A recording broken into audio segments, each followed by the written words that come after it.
distinguished guests, dear ministers, deputy ministers, ambassadors, colleagues and friends, thank you all for joining us to this important and timely conference on regional clean energy outlook. It is great pride that, on behalf of the Atlantic Council, I am kicking off our two-day conference exploring the future of clean energy in the vast region of Eastern Europe, the Balkans, Caucasus, and Central Asia, with Turkey at its nexus ahead of COP27. We gather today during a time of unprecedented uncertainty and challenge in the political, economic, and energy spheres. The fallout of Russia's invasion of Ukraine has led to an urgent and profound re-questioning of energy security across Europe and world markets globally. However, every challenge comes with an opportunity. I am looking forward to hearing the creative solutions from our impressive lineup of speakers across the region, as well as from Europe and the United States today and tomorrow. We are hosting 11 ministers and deputy ministers in this conference, who you all will be hearing from them in person, especially tomorrow. We will host a private meeting only for the ministers and deputy ministers, where we all will be discussing regional energy security and clean energy transition challenges in an official and off-the-record setting with them also tomorrow. And with this occasion, I also like to thank Deputy Minister of Turkey Alparslan Bayraktar and Mr. Jeffrey Payat, Under-Secretary of State for Energy Resources, who also joined us for this conference. So thank you. During the next 2 days, we will discuss several important headlines, and we will have the opportunity to hear from global energy leaders and experts how to accelerate the energy transition and emerging technologies from hydrogen to small modular reactors and circular economy. Finally, in the lead up to COP27 next month, the discussions will be critical to generate the cooperation necessary to tackle one of the most pressing issues facing humanity: the climate change. Since launching Atlantic Council's Turkey program, Atlantic Council in Turkey in 2018, clean energy has been one of the main pillars of our work in addition to the regional energy security. This conference will be the third high-level gathering we have hosted on clean and renewable energy in Turkey, and second with the EBRD. With this opportunity, I would like to thank Atlantic Council Global Energy Center, which also partnered with us in this conference. And I would like to thank Andre Pienaar, CEO and founder of C5 Capital, for his support to the organization of this conference, and also to all our partners supporting our work. Last but not the least, I would like to thank, of course, our key institutional partner, the European Bank for Reconstruction and Development. On that note, I would like to welcome to the podium Arvid Turkner, EBRD's Managing Director for Turkey. Arvid, please. Thank you. Thank you.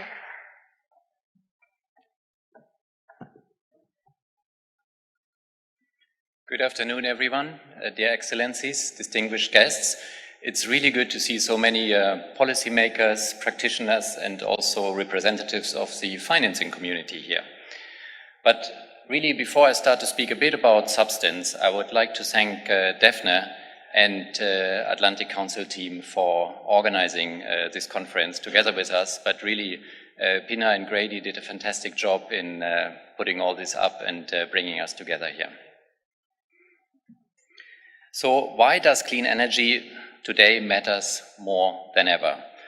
We are facing the stark reality of a cold winter ahead of us, and since last February, gas prices in Europe have averaged 2.5 times the levels of 21.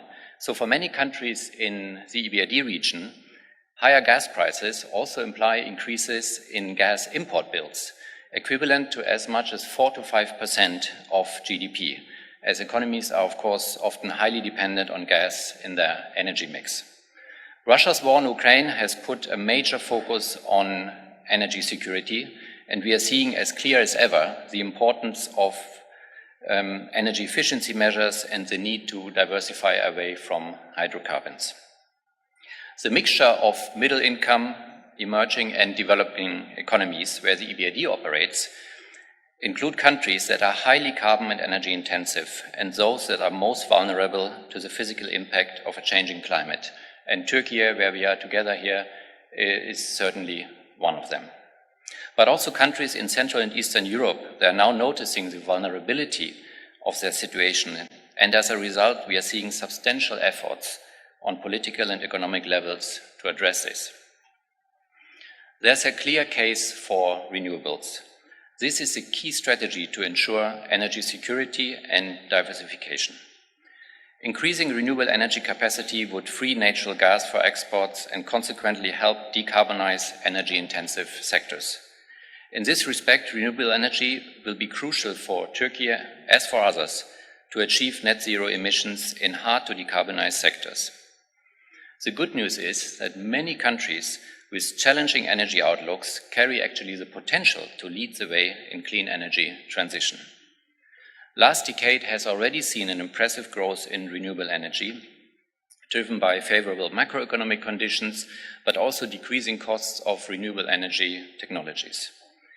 We are pleased to see the pace of renewable energy investments in Turkey, for example, and are proud to be part of that work. And we expect to see further increase going forward, mainly due to the significant solar and wind energy potential we have here in Turkey, but also in the broader region. In order to realize this potential, we need two things: green finance and the right policies. Let me speak a little bit about finance first. Also because in the current environment that might seem even more daunting, I would say.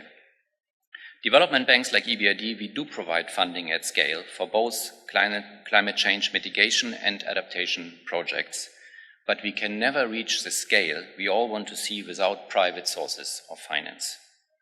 Last year at COP26, we announced our action plan to mobilize climate finance with the intention to double our mobilization of private sector climate financing by 2025. We have a tried and tested business model that allows us to blend concessional finance with our own funds and offer technical assistance for project preparation and implementation. In Turkey, EBRD has launched a new 500 million euro framework under the name of Green Economy Financing Facility. Here we work with partner financial institutions to bring green finance to small and medium-sized businesses, but also households, to invest in green technologies. And we have similar facilities across the region. But we do need private sources of finance to come along and recommend climate strategies as a useful tool to attract private sector participation. Next to finance, the other key ingredient to achieve our clean energy goals are the right policies. Let me give you a very small insight into our work, again, on the example of Turkey. Turkey has already announced via the Ministry of Trade's National Green Deal Action Plan the development of decarbonization roadmaps for a number of carbon-intensive sectors. And as EBRD, we are now working with the Ministry of Industry and Technology on these decarbonization roadmaps in hard-to-abate sectors, and these are steel, aluminium, cement, and also fertilizer. We are also working with the Ministry of Environment, Urbanization and Climate Change to understand the financial impact of the carbon border adjustment mechanism on the wider economy, assessing also future voluntary carbon markets and exploring the opportunities and implications of participation in Article 6 of the Paris Agreement. We also hope to work with the Ministry of Energy and Natural Resources on an assessment and potential alternatives to local content premium and local content requirements, as these have been actually roadblocks for a more extensive support of EBRD to renewable energy in Turkey. And as you all know, one of the fundamental factors limiting the supply of bankable projects is the lack of an implicit or explicit carbon price. A strong carbon price can trigger a transformational shift in investment behaviors and unlock innovation in technologies, infrastructure, and financing. We are therefore closely following the recent discussions in Turkey for the establishment of an emissions trading scheme. Last but not least, we know that shifting energy investments into renewables has the potential to create a large number of new jobs. But many of these jobs require workers to learn different skills, green skills.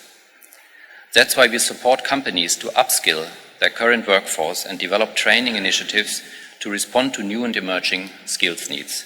So, for example, last year, when we provided a loan to the Turkish energy distributor Enerjisa, we introduced a dual education program to boost the green skills of electrical technicians and specialists.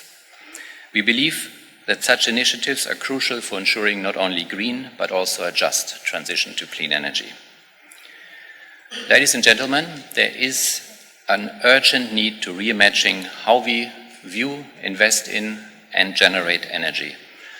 I believe the comprehensive program of this conference will help us to join the dots and get new insights. Thank you for listening to me, and I will now invite Daphne back to the stage to moderate, and also the speakers for the first panel, which is Implications of Geopolitical and Energy Market Volatility to Clean Energy Transition. Thank you.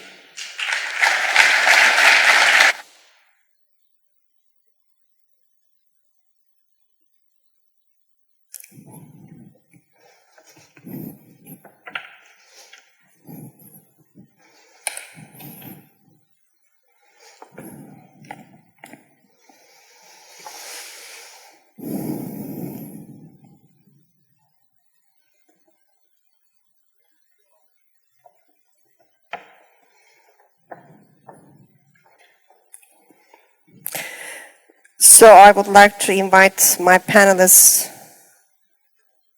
to take their seats and we can start. Thank you.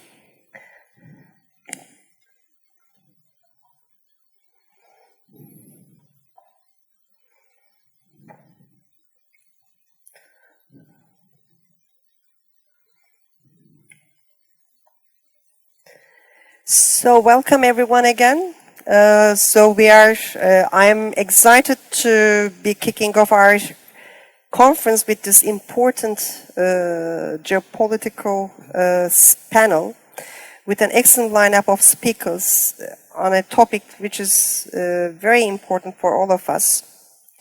If I may, I'd like to start with introducing all our panelists. We have today Ms. Olga Bialkova. Olga is Director on Corporate and International Affairs of Gaz TSO of Ukraine. So Olga, thank you for joining us today. Thank you. And Olga is responsible for promoting and protecting interests of the company in the international arena and among key regulatory bodies. She is also previously member of the Ukrainian Parliament. For three terms between 2012 and 2020. And we have Mr. Matthew Baldwin, who just arrived from Brussels. And Matthew, thank you. Thank you for joining us today. And Matthew Baldwin is Deputy Director General for Energy at the European Commission. And he is responsible for the Energy Platform Task Force, which aims to end the EU's dependence on Russian gas as soon as possible. So, which is, I think, the critical mission for all of us. And Matthew is in these positions with the EU Commission since June 1st, 2022, right? Okay, excellent. And of course, we have my dear friend Ana Palacio, our board director also at the Atlantic Council and former Minister of Foreign Affairs of Spain. Ana Palacio, everybody probably knows, she's an international lawyer specializing in international and European Union law. And she was member of the EU Parliament also between 1994 and 2002. And for the time being, she is visiting professor of, Edmund Walsh School of Foreign Service at Georgetown University in Washington, D.C. Anna, welcome, and thanks for joining us. And we have really excellent and line of speakers. I strongly, encourage everyone also to check our webpage, and you also have, you can check also online all the bios that if you would like to learn more of our speakers. So, So we will be discussing implication of geopolitical and energy market volatility to clean energy transition today. And as I said, I'm very excited to kick off the panel. As we may all know, energy markets have faced an unprecedented volatility this year, and we have much to discuss. Russia's invasion of Ukraine has, of course, been the defining geopolitical event of the year. Energy has been one of the key battlegrounds of the war, a battleground that recently turned violent with the Nord Stream pipeline sabotage. And last week's decision by OPEC on significant production cuts added, unfortunately, further pressure and uncertainty to the energy world. But what does this mean for the energy transition? Traditionally, higher fossil fuel prices create incentive for the adoption of clean energy. However, in the current environment, energy security concerns are paramount on many people's minds. Current energy crisis also changed the developments and expectations in regard to energy transition globally. There is no question that Ukraine war changed all energy transition calendar of the globe.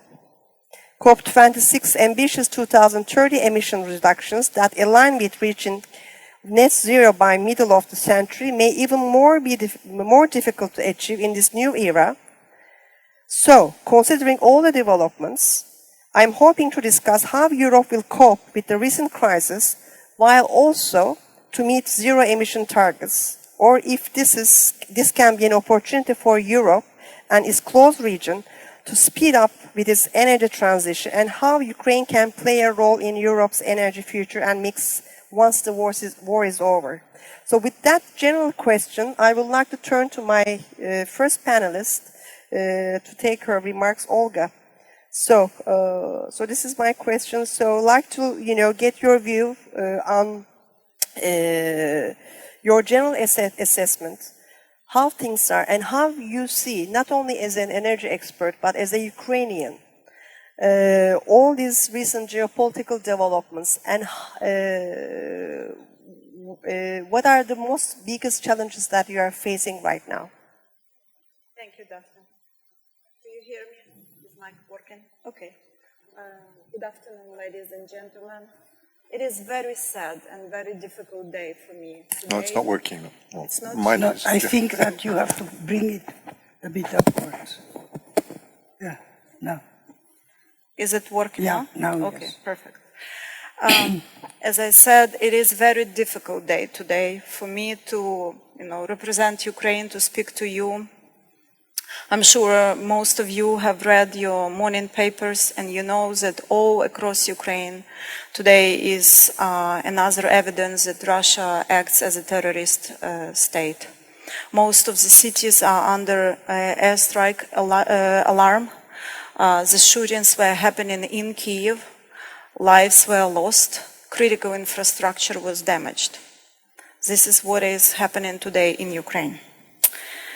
But still, it is my duty and honor to be the true daughter of Ukraine and to project today in my remarks that despite the very difficult moment of our history, we see ourselves as a solution to many energy problems in Europe.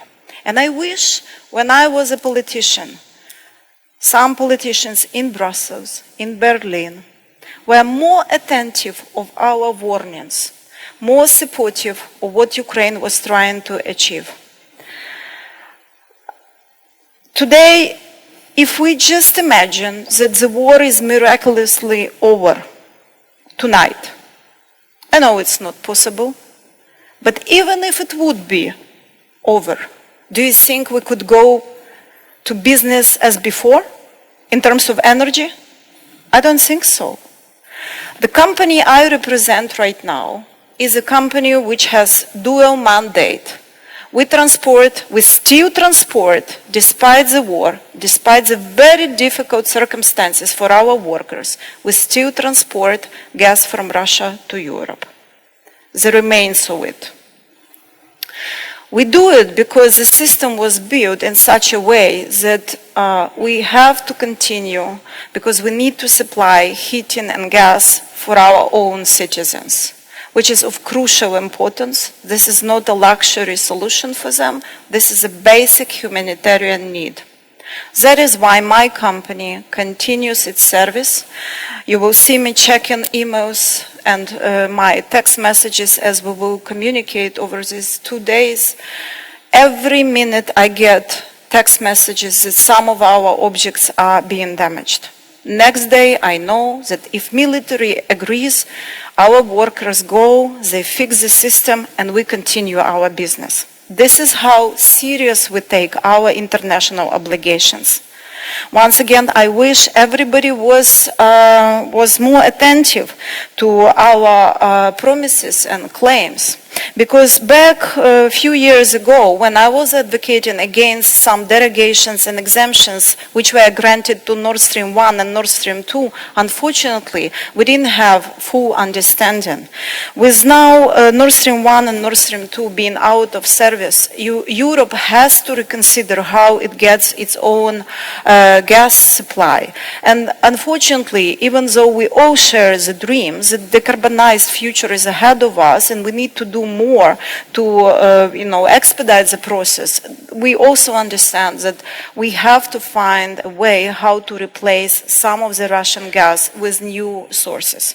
So ahead of my next answer, I have to say that if we do not find a way how to make Ukraine a key solution to some of the major problems of Europe, we will see continuous, problems arising one after another.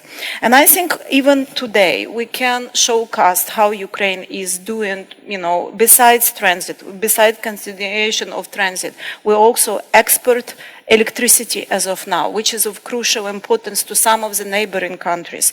We store gas in our storages because it is becoming very important with the fluctuation of prices on European markets, and we see how the changes of prices may be detrimental effect to some of the countries nearby. We have storages. We are offering them at very discounted price. It gives us confidence in continuation of use of our own infrastructure, but it also brings stability to European region at large.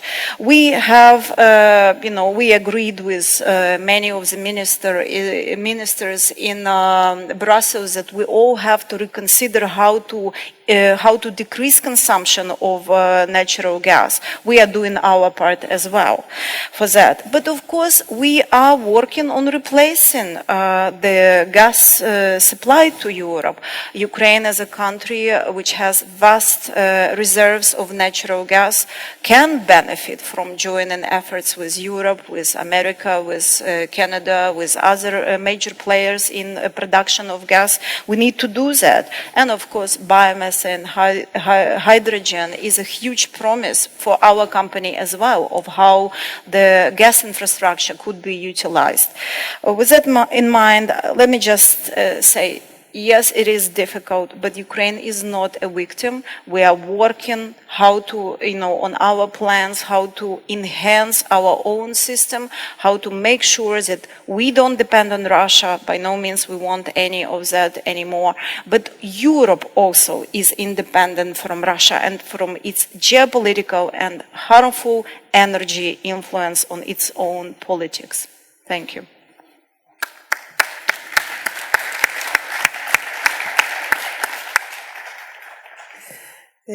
Olga, thank you very much for your remarks coming bottom of your heart and your mind. Just so you know that we are all with Ukraine, and and we are supporting all people of Ukraine. No need to say, and thank you for being with us today.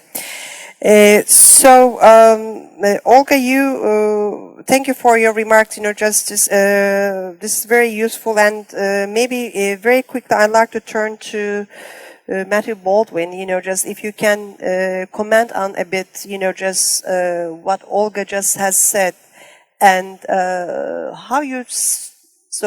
what is the role that EU can play apart from the problems that EU is already facing, that to help Ukraine as well, and among the list that she has just went through, and then I'll come to the other questions on the EU. So thank you.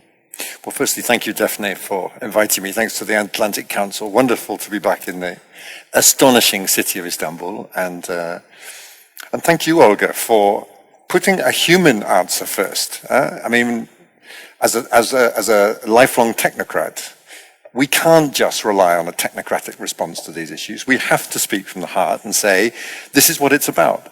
And when I think about what your company has been through, you know, people have been out there fixing power lines under fire. People have been trying to keep things going under appalling personal circumstances. So I think that's the first thing we should remember. I mean, now we're going to descend into a great technocratic discussion, but that human element mustn't be forgotten. And it's important because it'd be easy for us, not just in Europe, but across the world, to just sort of slip back and say, oh, the war's still going on, right? You know, it's going on, but it's people involved. Anyway, I stop. Just on what has happened and in terms of energy, what I think it brings home to us very clearly is that EU and Ukrainian, and by the way, Turkish energy security is deeply intertwined. We are joined at the hip. And, you know, for that reason, you've shown extraordinary resilience, you, the Ukrainian people, but you in the energy sector have shown this incredible resilience. And we are also proud, you rightly said we should have done more to anticipate what was coming, but we are proud of the way we stepped up. I mean, just as an example, the incredibly rapid synchronization of our electricity processes. And I just want to assure you, and what you've heard at much more important levels than me, but also assure this audience that we will be every bit as strong in supporting your reconstruction on the energy side as on the rest of it, where we will stand side by side with you, shoulder to shoulder, building back better. And that cliche, it means a lot more in this sense. And let's think about what we can do in the future. Moving out from electricity trade into other areas, there's lots of things we could do together.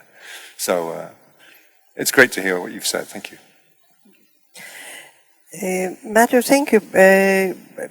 But do you think the conflict in Ukraine will turn out to have accelerated Europe's transition to a low-carbon economy? You know, just so let's talk a bit about also, you know, since actually the general topic of our conference is clean energy. You know, just like to move a bit more away from geopolitics and to low-carbon economy and. This is also a biggest challenge, as I have already, you know, mentioned in my intro remarks. This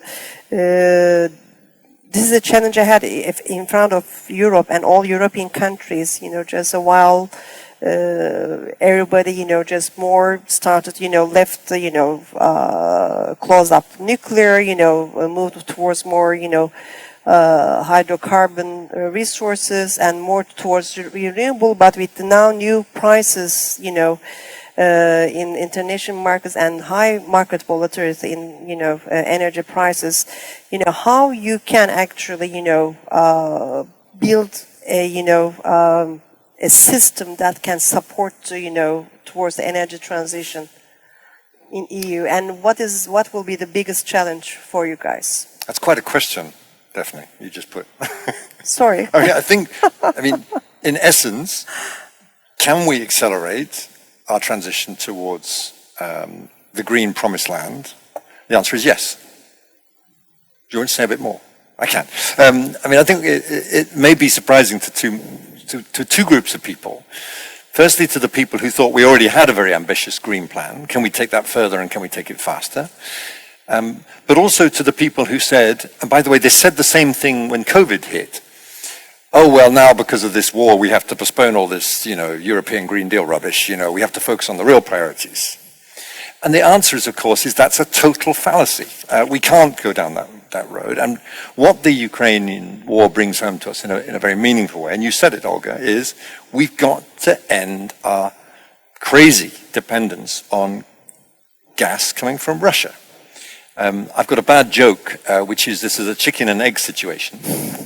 We put all our eggs in one basket, and now the chickens are coming home to roost. And that's almost literally what we've done in the context of over-putting our energy security on Russia. If you think back not very long ago, about 20 years ago, Germany, just to pick one country, was getting about 1/3 of its gas from Norway, 1/3 of it from the Netherlands, from Groningen, and about 1/3 from Russia. And those dependency levels changed. We became more dependent on Russia, even as the situation became worse. And I'm not singling Germany out for this. We did this collectively. We made this mistake. Now it's changing very rapidly. We're down to, I think, about 7% of our gas is now coming from Russia, at least on pipeline. We've managed to replace an incredible amount of gas over the course of this year with LNG, mainly from the United States, but not just from the United States, and also with pipeline gas coming from other sources, notably Norway. And that's great. And of course, it's a function, by the way, of price. We're paying these eye-watering prices. And by the way, I should say, Europe's in a fortunate position to be able to pay those prices. I mean, we've been able to take a greater share because the prices have been taking countries like Pakistan and others out of the market. But we need to do so much more, and that's why we came forward with the Repower Plan, which is, if you like, addressing an eternal triangle, but a triangle maybe we forgot about, which is energy security on the one side, affordability on the second side, and thirdly, not forgetting the sustainability, this minor existential crisis we call climate change. We mustn't lose sight of that. What do we have to do then? And Repower sets it out very clearly. We need to diversify our energy sources. We need to absolutely get out of gas from Russia, but we also need to think about how, in the longer term, we can accelerate that. Secondly, we need to reduce our demand in the short term. And again, we've done a lot. We brought forward a big plan. First time we've acted so fast at the European level, 15% reductions across the scale. And thirdly, accelerate the green energy transition. Bump up that renewables rate from 40 to 45%. Bump up the energy efficiency rate from 9 to 13%. I told you I was going to be technocratic, and I am. But we can do these things, we must do these things, and we must put even more money into it, an additional 200 billion on top of what was planned for Fit for 55. So, we're on it. We've got to go faster. We can go faster. It's the signal, and we will be judged on that. And we're ready to be judged on that.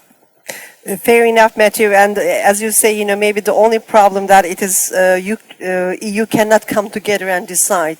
It takes ages. It's a long time. As recently you also, I think it was today. Just the EU couldn't decide on the gas price ceiling. Just that's supposed to be set on. But this is the way it is. But good luck with that. And from there, I like to, just turn to Anna because she's looking at me, and Anna Palacio, just so, I know that, just so you have a lot to say what Matthew Baldwin has just said, and also from your perspective as also an energy expert and lawyer and former, Minister of Spain, and how you see the things now, with all these recent challenges coming from Ukraine, and also as a European yourself. This is a tall order. But anyway, first, and even if time is a scarce commodity, almost as complicated as gas today, thank you. Thank you to the Atlantic Council, and thank you, Daphne, because the title of our session is broader, is geopolitics and the transition. And you have centered it in the weak link or the complex link, which is Europe. But first, let me just say a couple of things. As a matter of disclosure, I have a nuclear past. I was a proud member of the executive committee of Arriva, when Arriva was one of the great in the world. And I was in charge of international, so geopolitics. Second, I have been Senior Vice President and General Counsel of the World Bank Group, which will be important for what I want to say. And I will start by saying Ukraine. What Ukraine has told us is the courage and the fact that when you are in a deep crisis, the worst crisis of all is a war, you cannot set aside your ambitions, even if these ambitions seem extremely difficult to reach. Therefore, I'm confident about probably not this COP, but about the result, about decarbonization. because, and I will just come back to that, I think the green thing is very ideological. What we need first and foremost is decarbonization, and not do strange contortions to call gas a green. Gas is not green.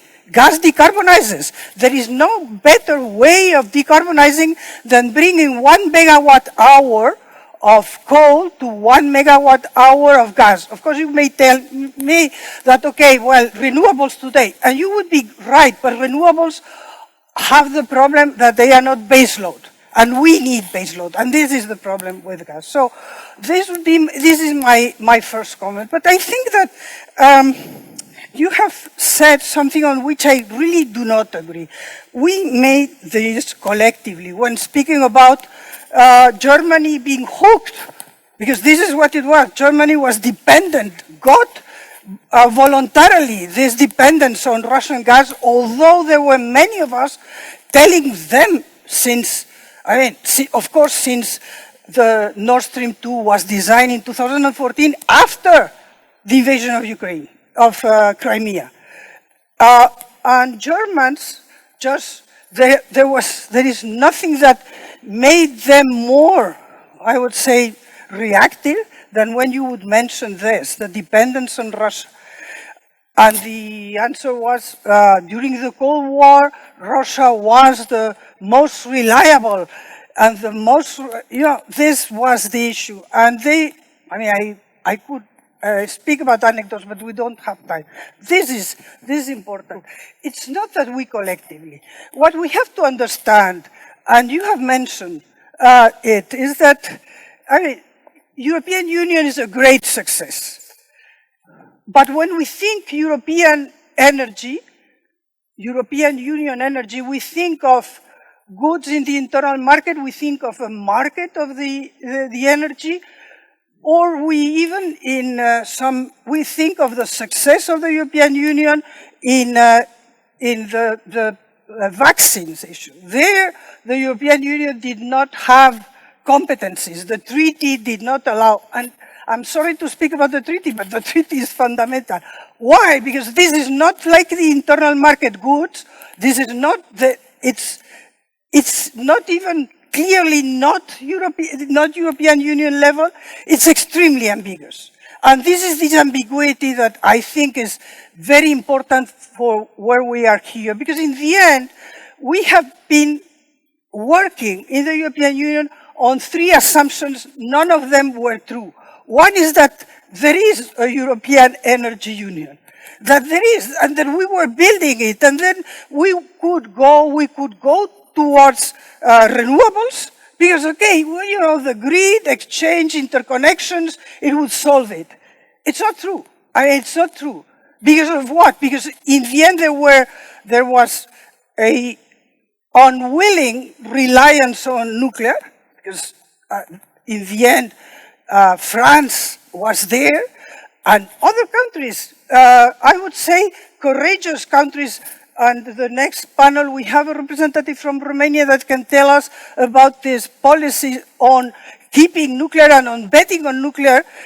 But the truth is that in this ideology of green, nuclear was a no-no. Nuclear was to the, absolutely, of course, this was the, but the third is that nobody was telling us how hooked we were on Russian gas.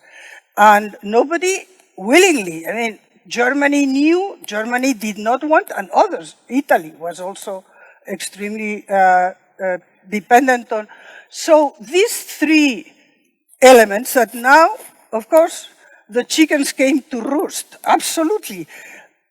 Am I optimistic? Yes, because I think that it is precisely when you are confronted with a very difficult situation that you have, in the European Union it's always like that you have the courage to have the political will to interpret this 194 article in a non-ambiguous way, because if you read the article, you go first paragraph, fantastic, this is the European Union level. Then you read the second, and then you come to the energy mix, and you know that that the European level cannot do. And without having a say in the energy mix, you can be efficient. You can just promote, coordinate. It's this soft power that, unless you have political will, you get nowhere. And my last comment. And of course, why is this crucial, as said? Because all the commodities have been in or are in jeopardy today because of the war. But let's not fool ourselves. The gas was rising before the war. There was a challenge of you have mentioned or in the introduction, it has been mentioned the fertilizers, which is food security. I mean, right now, Pakistan cannot just close the bids on providers for suppliers for gas on 2026. And you have Bangladesh that has cuts. And we go there with strong euros and we buy and we are creating consequences because we still have euros. We may have difficulties, but our euros are there. There are countries that cannot afford that. And this is where we need to put our collective ambitions and our policies, understanding that our energy equation is fundamental, but that we Europeans cannot lose sight of the world equation. And we have been not financing anything except renewables, for instance. We can speak about that. So I think that this is the crux of the issue. Anna, I agree a lot of things that you have said. Before, I would like to move again to you, just if I may, so if I think you may be willing to answer some of her comments. I have to. Because this has been getting a very, lively debate. In the meantime, I'd like to remind you all that, please also don't forget to join us on social media. We have with the clean, and our conference hashtag Clean Energy Outlook, and also at AC Global Energy and at AC Istanbul and AC Atlantic Council. So please continue to follow us and tweet the sessions and conference while watching. So thank you for doing that. And yeah, so Matthew. I agree with a lot of what Anna said. It's hard to disagree with it. I think those of us who spent too much time in Brussels, and I'm afraid, Anna, I count you in that group as well, we do sometimes tend to obsess a bit about, more Europe, less Europe, the role for the Commission against the role for member states and that internal balance. And energy is just about the perfect playground for that debate, in terms of the issues. And why? Because if you're a member state, there's not much more fundamental in a modern society than the responsibility and your autonomy as a country in terms of, your own energy security. And you're right, we've lost sight of that, I think, in recent times. And at the same time in Europe, we've already done quite a lot. We have this nascent European energy union. We have a strong internal energy market, which has made, for example, electricity, it's made us fabulously efficient in terms of how much infrastructure we've had to bring to the table. Now, when you look at the nature of this crisis, though, and this is where I really fundamentally agree with you, the nature of it, the fact of we might not have enough gas to get through this winter, or we might not be able to pay for it, that really means we have to act collectively. It's not a choice. It's a question of how quickly we do it and how efficiently we do it. And that's why we've acted so, I think, I'm proud of what we've done, so fast. You say we're slow, and yes, we can be grindingly slow, but on the saving gas for a safe winter package, we conceived of the idea on the 28th of June. We passed it through the Commission on the 25th of July after an absolute marathon of technocratic work, and we got it through the Council in the first week of August. Boom! We have to act fast, and we can act fast. And believe you me, there'll be more coming, because we haven't touched we've only just scratched the surface of what can be achieved if we are willing to work flexibly, and not just because the Commission told you to do it, but flexibly and quickly to deliver on the right solutions for Europe and our neighbors, Ukraine and, of course, Turkey as well. We're all in this picture together. It was almost as much of Olga, a rant please. as yours, wasn't it? This is great, this is getting even more exciting, and we may even need more time, so please, yeah. Yeah, so Matthew, let me start by thanking you for reacting quickly this time. When the crisis started back in February, I cannot express how grateful Ukrainian people are for all the humanitarian, political, and energy support as well. Well, you're fighting for us, if I may say. Oh, so yes, we're grateful to yes, you. and we will for remind, being on the front line. Brussels as well many times. And let me just tell, I also have nuclear past. As a deputy chairwoman of the Energy Committee, I was advocating for extension and, very pragmatic approach to nuclear in my own country, where it serves as a base load. I also have passed with NTSOE, and I was advocating for our accession. And of course, the conversation about both topics were completely different in my tenure as a politician. I had completely different arguments from our German colleagues, once again, about their overdependence on Russian gas. So, okay, well, that was past. What about future? What do we do in future? Once again, Anna, I'm not ashamed of saying gas has future, in the near midterm. For countries like Ukraine, there is nothing I can replace it with to heat, the homes of millions of Ukrainians. We don't use gas for electricity.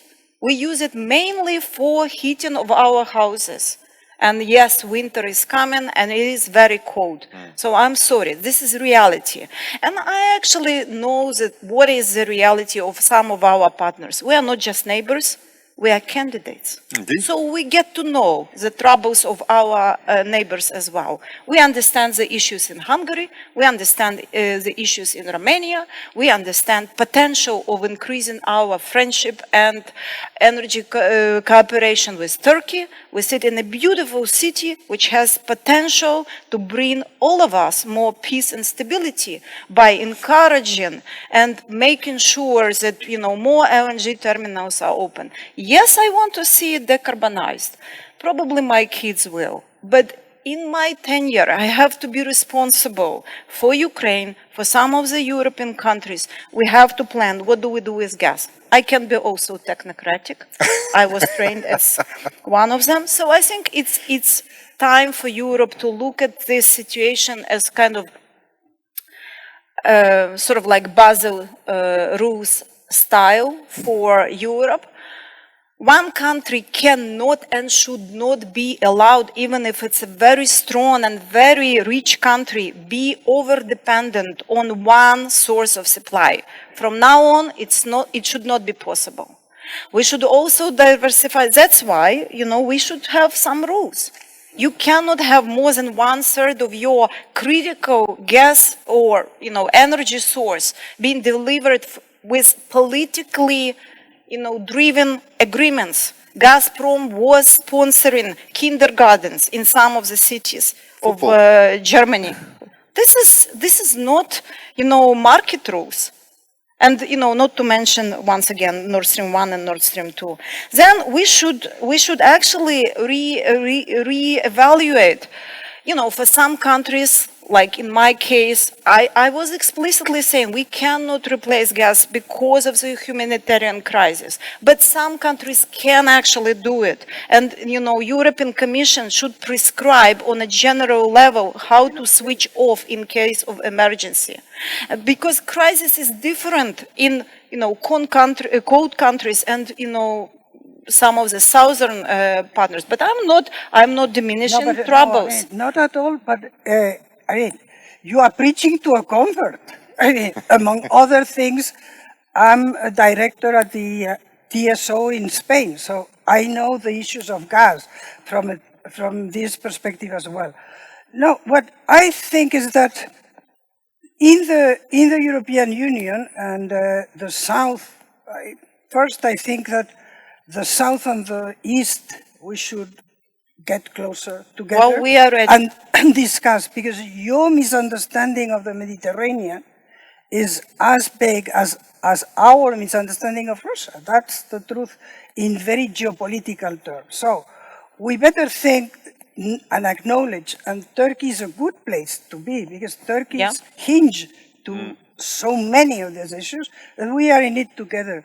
And the first thing to address, of course, us is enlargement. But coming back, coming back to the energy, of course, the transition of gas that the European Commission just almost told us that we were standing on stranded assets. The gas transportation were stranded gas assets. We all know in this room that if TAP exists, is thanks to the pressure of the United States to have what the European Commission stands for. Diversity of routes, diversity of origins, diversity, all this.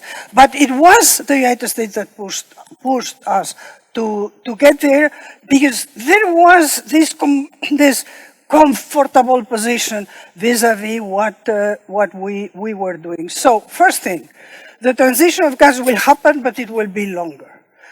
Second, in very practical terms, we, among other issues, pushed by this idea that gas was almost closed, we have discarded long-term contracts.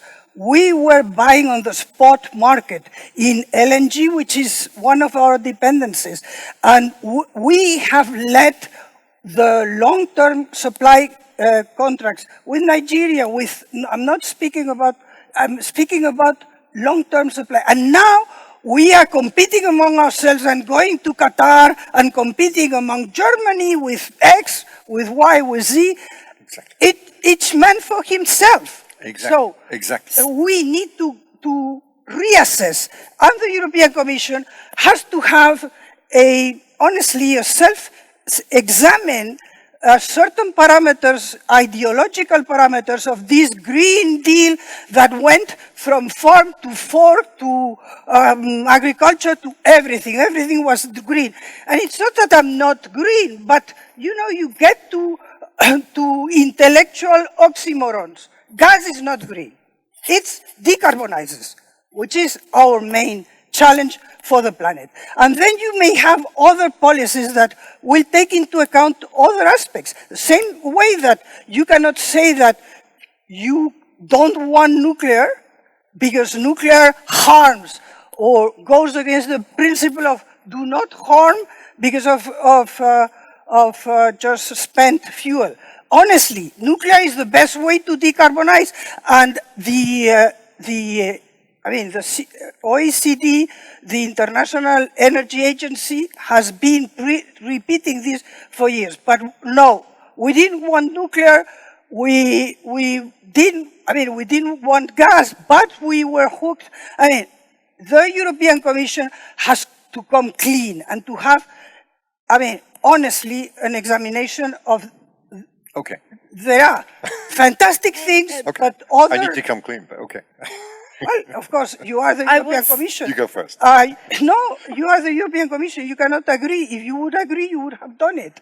But honestly, I think I will help you to agree. Okay. Who wants to reply on that first? Olga first, and then I prepare my defense. Okay. I was about to name two more clauses, which I hope you will agree, and I hope it will bring some kind of peace between all of us. I actually think that, in terms of gas in particular, but we see it working with electricity right now. I think some solidarity mechanism between different countries, but agreed ahead of time. I don't want to see this competition Russian to Qatari to here and there, and whose foreign minister is great at negotiating. You have to kind of think, how do you really want to address the issue of gas if even more difficult situation will come. And once again, let me remind you, I think Ukraine has something to offer here as well. Absolutely. And the centralized kind of bailout fund or reserve of gas is also important. I think, have we had enough of gas this season or beginning of this season? I think reaction to many issues, be it sanctions or, political decisions would have been easier for many politicians from, European Union.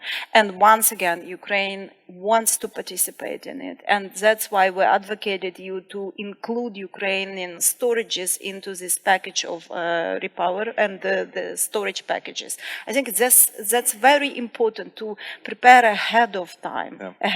And of course, this winter is difficult, but what about next winter? Next winter is even more difficult in my estimations and my calculations of how to replace the share of Russian gas. I think I've got rather a lot to respond to, actually, here, if I may, Yes, quickly. Yeah, please. I mean, there's actually a technocratic and there's a political answer to all the points that you've made. And let me briefly begin with the technocratic one. We've never pretended, Anna, that we weren't going to need gas, all the way up and through the transition, all the way through 2050. It's there in Fit for 55, it's there in Repower EU. Yes, we've talked a lot about the Green Deal, and yes, we've talked a lot about renewables and energy efficiency and all those good things, and actually no apologies for doing that, because we have to get the... see, we do lots for Ukraine around here.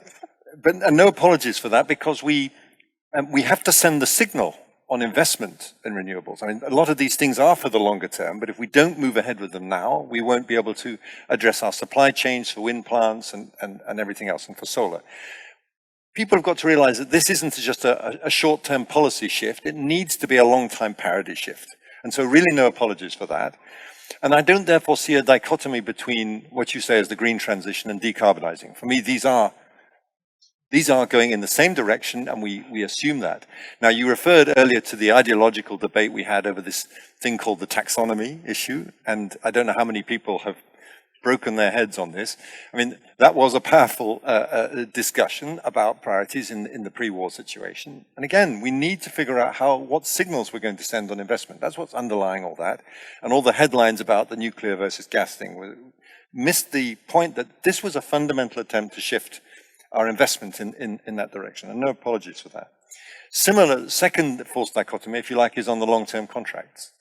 Again, because we know we're going to need gas all the way up and through 2050, we are not afraid of long-term contracts. And by the way, it's not the European Union or the Commission that decides on that. We don't buy the gas, member states don't buy the gas, it's companies that buy the gas. And the way a lot of gas is bought and sold in the European Union, and I'm probably the least experienced person in the room, but I'm clambering slowly up a very steep learning curve, is you buy the gas from the midstream guys. You're buying gas in 7 to 10 year contract terms, and they're the ones who are assuming the long-term contracts, and they are off-taking and pushing it off in lots of different directions. So, I don't think that's a fundamental problem. We are not afraid of that. I hear the same things from our friends on the US LNG side. There have been recent long-term contracts, and there will be.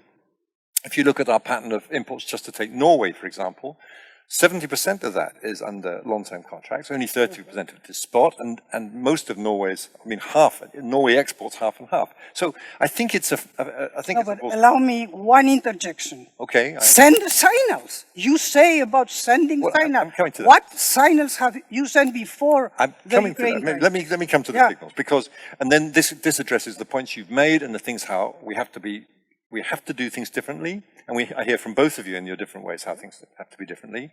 We've lacked solidarity, we've lacked far-sighted views of security, and we haven't had a sense of where we need to be. So that's why we've come, and it's the President of the European Commission, Ursula von der Leyen, who's come forward with this idea of the energy platform, to totally rethink how we address gas supply in Europe. And what are we trying to do with that? We're trying to do three things. Firstly, we're asking member states, and through them companies, to aggregate demand, to pull together demand, to avoid this unsavory spectacle of people outbidding each other. We saw it just this summer on storage, people scrambling over each other to get the gas, bidding the prices up. It's not a good idea.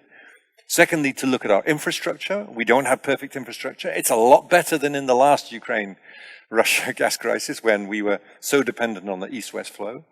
But it's not good enough, and that's why our prices are higher than they otherwise would be, because we have these infrastructural bottlenecks. So how can we use that better and make it better? And thirdly, we need to reach out to other parts of the world. I was myself, you mentioned Nigeria, I was in Nigeria in July.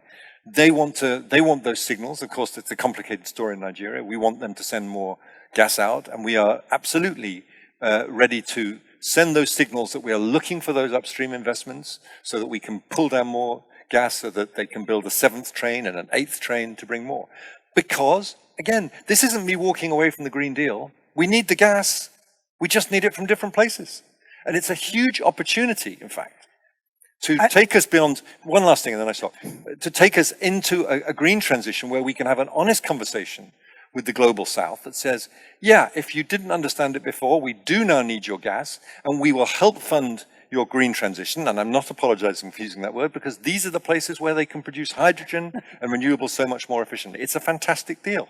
It's a new partnership we can Well, I hope together. that you send this signal for hydrogen.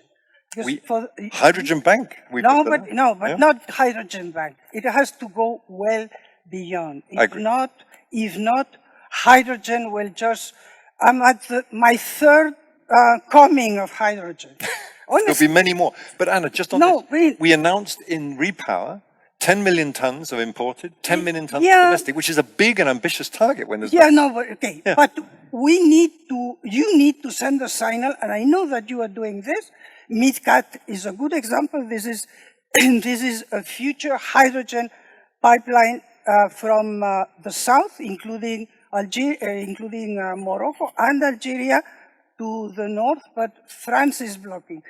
I think that hydrogen, and you mentioned that, hydrogen is what will make the transition. I agree. Why don't you start by sending strong signals, like for instance, blending 3%, all the TSOs, blending 3%, giving encouragement to companies that will switch to green hydrogen. Practical things. Preaching hydrogen in abstract, it's important. And if the preaching is done by the European Commission, it's extremely important. And I'm a dyed-in-the-wool Europeanist and an admirer of what the Commission is doing. But honestly, green is not decarbonizing. For energy sources, the main issue today, in order to address the climate change, which is a challenge, is decarbonizing. Therefore, the do not harm is something that we can just openly, because this issue of taxonomy is too technical to address it here, but it would merit.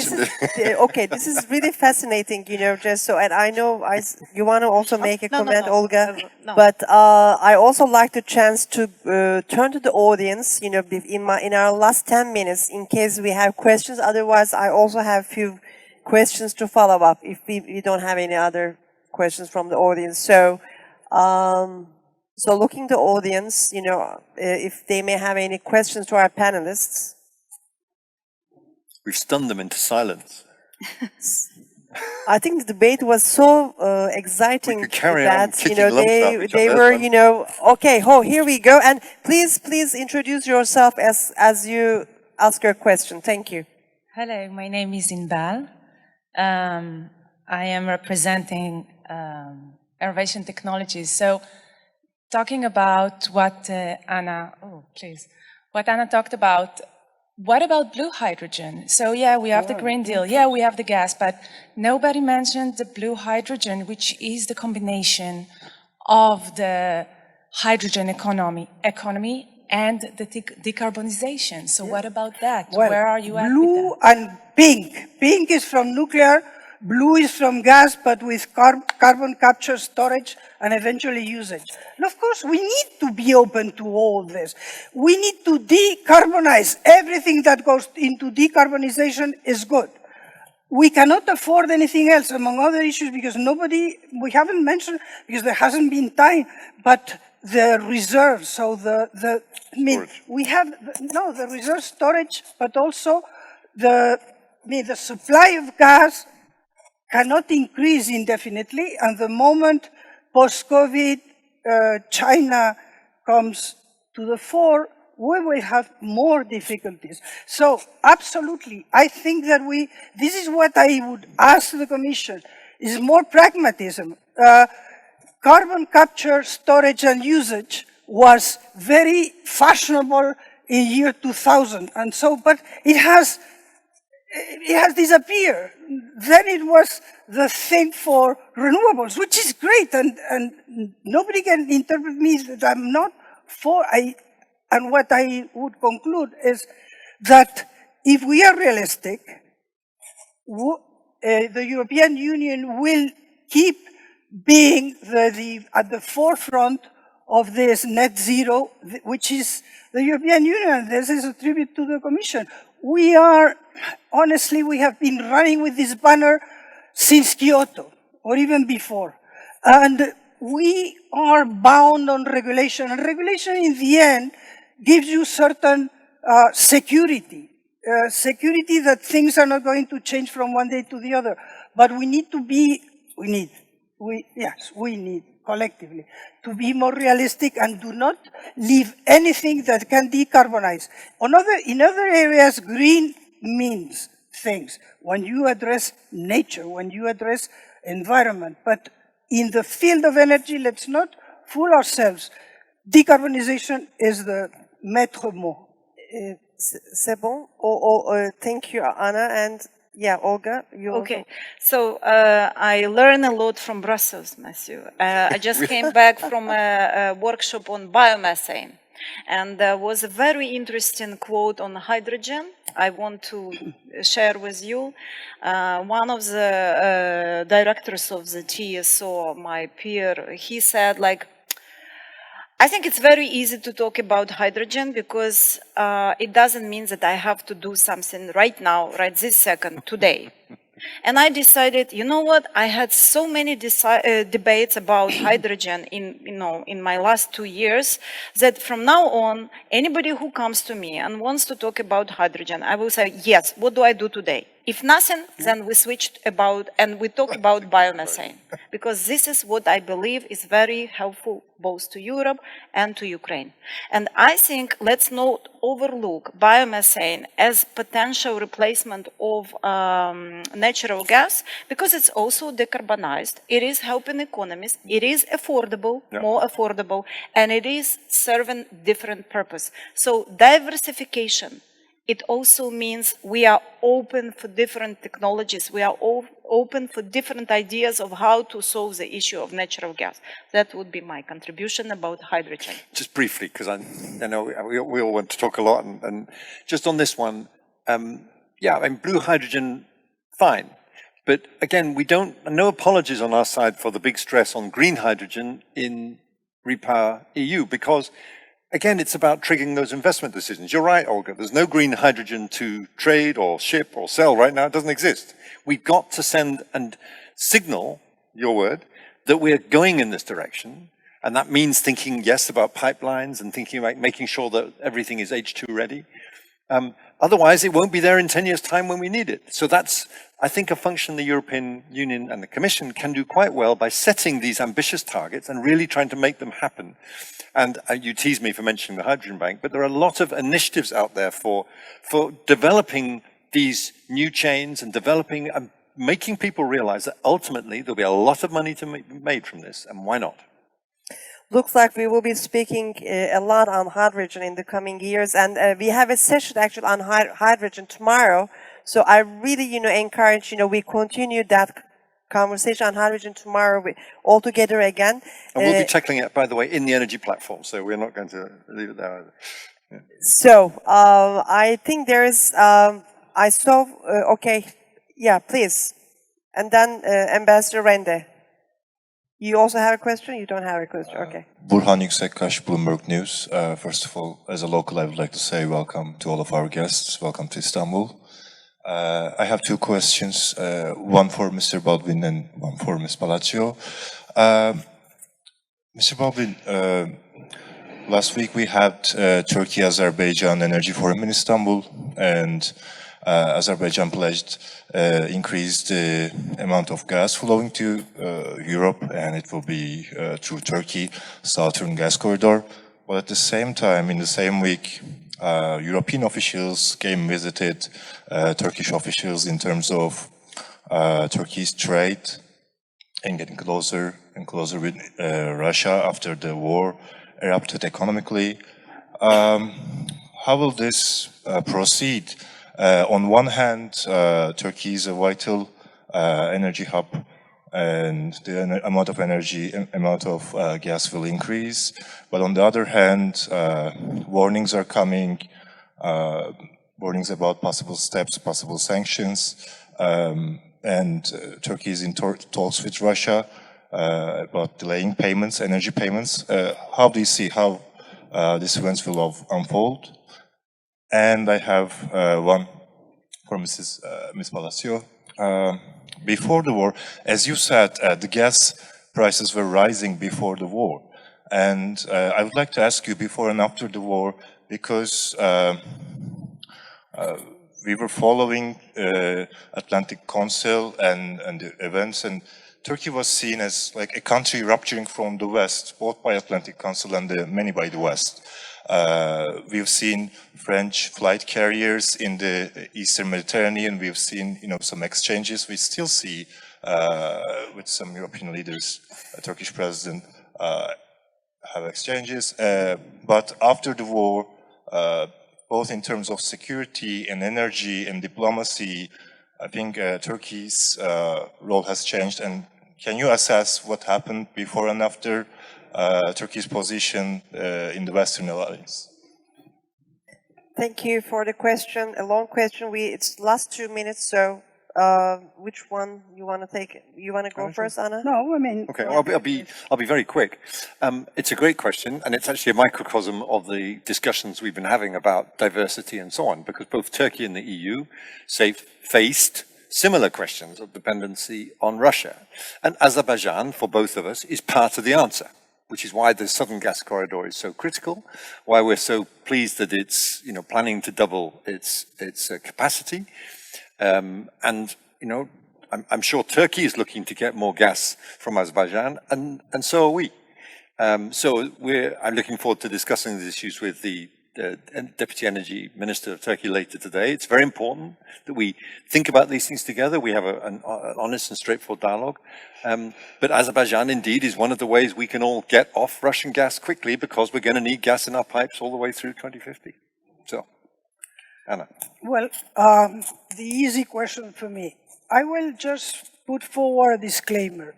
I belong to those Europeans that understand that Turkey, within the European project, is in our interest.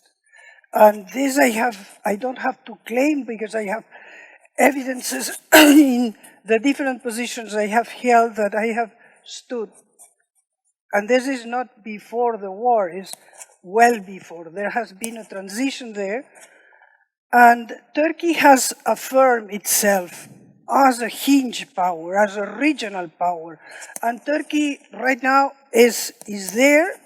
If you ask me about the NATO issue, it would take us that it's Turkey and Hungary, the two countries that are blocking the access to Finland and Sweden. And I would say that I hope and I expect that Turkey understands that being a hinge means also being a loyal partner where you belong, which is in NATO.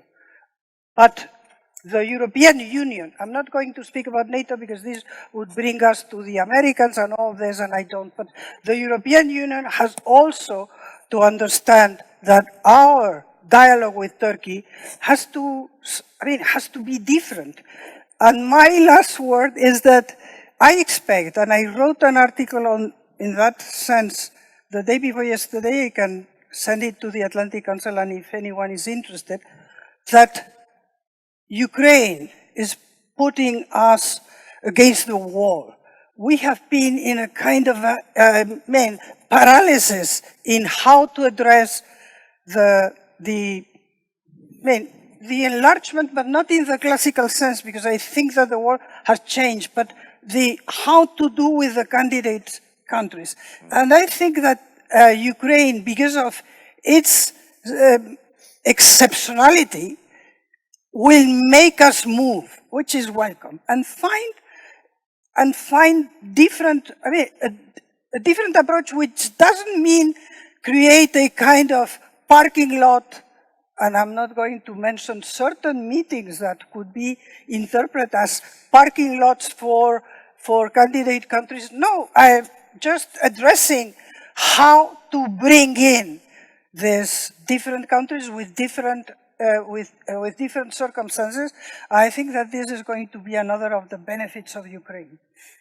Thank you so much, Ana Palacio, and I'd like to thank all our panelists, Ana Palacio, Olga Bielkova, and Matthew Baldwin, for joining us today, and also great audience.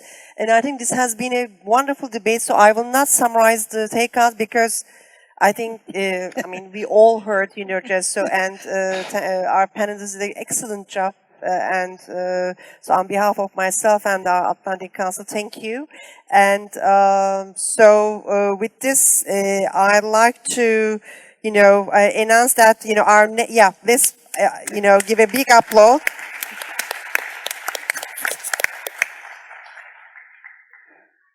So before leaving the floor, I'd like to announce our next panel on how to apply nuclear reactors in developing countries, which I agree that nuclear is actually green, with you, Anna, on that, and moderated by our dear Olga Karkova from Atlantic Council, Deputy Director of European Energy Security at the Global Energy Center. Olga joined us today from Washington, D.C. Olga, okay, floor is yours with your panelists. Thank you. Thank you. That was fun. Thank you. Thank you.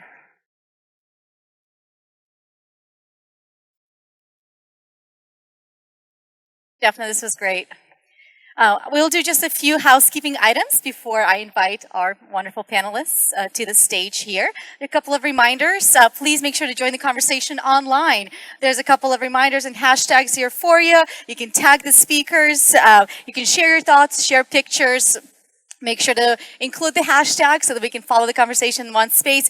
Just as a reminder, this is streamed on YouTube, on the Atlantic Council YouTube account, on our Atlantic Council website, and Twitter and Facebook. So lots of ways to watch. Obviously, this is on the record. So if you enjoyed some of these conferences, some of these sessions, please make sure to share them with your colleagues as well. So you can exchange some of the links to this too. As a reminder, towards the end, just like Daphne did with this panel, we'll leave about 10 or so minutes. Perhaps we'll try to do maybe 12 for some Q&A with the audience. So start thinking about some of your questions and making them really concise. But it is my pleasure to invite some panelists, our fantastic panel here to the stage, and we also have one panelist joining us virtually. So thank you for joining. Thank you. So this discussion is particularly relevant, and we touched on nuclear quite a bit in the earlier conversation. So the horrible events in Ukraine and the terrible, terrible attack on Ukraine by Russia has reemphasized the importance of pursuing both decarbonization, which this conference is really focused on, but at the same time, doing that in tandem with pursuing energy security. And nuclear actually does both absolutely, perfectly well. No, nuclear will not be the only energy source that we'll need to solve all of our problems in the next several decades, but we can't reach net zero. We cannot be energy secure without nuclear, and particularly some of the newer nuclear technologies that are being introduced. The horrible events in Ukraine and then the pursuing energy crisis that actually started, as was mentioned, before the war, also remind us about some of the basic things that we've forgotten, such as the importance of energy affordability and accessibility. And nuclear also can provide that as well. The importance of reliable baseload power, too. So all of these things our fantastic panelists will discuss here, and it is my pleasure to introduce them. We have Anna Burchell, who is a special envoy for strategic and international affairs at Nuclear Electrica. We have Serdar Çetinkaya, who is the Deputy Commercial Attaché at the Energy and Mining at the U.S. Embassy in Ankara. And virtually, Andre, thank you for joining us virtually, Andre Pinar, who is the Chief Executive and founder of C5 Capital, and really appreciate having you here. We'll just jump right into it. I want to start off with the role of governments, especially as we talk about bringing these newer technologies such as SMRs online. Just to pick on Romania a little bit, because there's been some exciting developments with NewScale. U.S. Trade and Development Agency already dedicated 1.2 million grant towards that. Then recently, President Biden announced another grant to support that, 14 million. So financial support is just kind of one piece. And I'm just using this because, we are honored to have you on the panel. I'm using this as an example. U.S. is not the only country to support it financially. So I'm going to go one by one, and we'll start off with you, Anna. But what is the role of government in supporting these new technologies, and why is it so important? Firstly, what a great joy it is to be back in Istanbul. Thank you so much for Atlantic Council for bringing us again together in Istanbul, and a huge thank you for our hosts who always look after us so graciously and make us feel so welcome. Look, you touch, and the previous panel touched several things, and with your permission, if I could just share with you some thoughts, including our experience from Romania, and touch on the SMRs and the new technologies, and maybe towards the end, if I could share, not abusing your time, but some lessons and recommendations, humble recommendations from our experience dealing with nuclear for many years, because I have to start by saying that it's with great joy and pride that Romania is among the very few countries, actually the only one in our region, Central Eastern Europe, who choose since 1960 to go with the North American technology, with the CANDU technology, Canadian technology, even though imagine at that time how much pressure was from the Russia. So I want to say that the current global geopolitical context has underlined more than ever the importance of a resilience, decarbonized and independent energy system. And that's important from not just the policymaker, touching on what you were saying, Olga, from the government point of view, but I think it's so important for each and all of us in our societies. Security of energy supply, sustainability, and of course affordability prices for the population and industry are pressing matters for the governments, and not just at the EU level, but all over the world. And as I said, in Romania, we have realized early on the implications of over-reliance on an external supplier, and have taken strategic decisions to ensure a diversified energy mix. And in the nuclear field, as I said, we were going with the CANDU technology very early on, but recently, as recent as 2018, and here Ana Palacio was touching upon the battles that we were having at that time, I am proud to say that since 2018 and 19 and every single year, but at that time it was not necessarily fashionable, if I may say, to say, in all the discussions on and off the record, hang on a second, watch out, you need to be careful because you are over-relying on one source of energy, and take away that energy from Mr. Putin's hands because he's going to use it as a weapon. And guess what? I'm sorry to say that we were right. We wish we were not right, but we were right. Why? Because we understood, including from our own experience in our region. So from that time, Romania took very strategic, very courageous, I should say, but very wise steps in diversifying our sources. We partner with the US companies, and it's proving one more time how important it is to choose strategically your partners, your business partners, especially in the strategic fields such as energy. So as we are discussing the accelerating renewable energy projects to deal with the current energy crisis, we do need to have a similar approach to the nuclear projects as well. And I'm pledging to all of you to take that into consideration, including at the EU level. They are both clean energy. We don't need to advocate anymore. This is science. is not politician talking, is not the lobbyists talking, is pure science. And if we want to take, to care and take into consideration and respect the science, this is what we need to consider, that the nuclear projects are clean energy projects, and the nuclear projects, from our point of view, should should be also be envisioned as projects of common interest between several interested states in the EU and abroad, and practically pooling resources to share the benefits. One thought, and I'm not abusing the time, but there is a lot to share on the taxonomy. I read now, with just coming to the panel, that one EU member state is challenging the taxonomy. Romania has been involved in the taxonomy, and I have to praise the Commission. I don't know, Matthew is in the room. The Commission took a very courageous decision to really push for the taxonomy. We got it done, and the taxonomy is so important for sustainable finance in a clean recognition of the irrepressible role of the nuclear power in a sustainable energy transition. And we really cannot afford to ignore any low carbon energy sources if we are really serious about climate change and energy independence. And at this point, if I may, because I see our EBRD representatives in the room, and grateful for helping with this conference, I think will be important, including from financial institutions such as EBRD, to emphasize the adequate and predictable financing framework for the nuclear new build, both large scale and SMRs, because it is important to, including from the fast deployment of those technologies in the region. So one more thought on our example, and then later on, after we do the rounds, I will share from our experience being first of a kind with partnering with NewScale.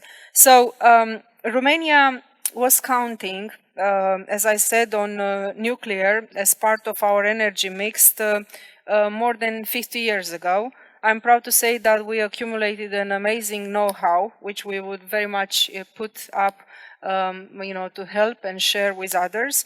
And we are having a great track record on 25 years of operational. Nuclear Electrica SNN is operating safely at the highest standards and gaining experience and sharing experience with others who would like, including in the future, for more than 25 years. And, this is a track record.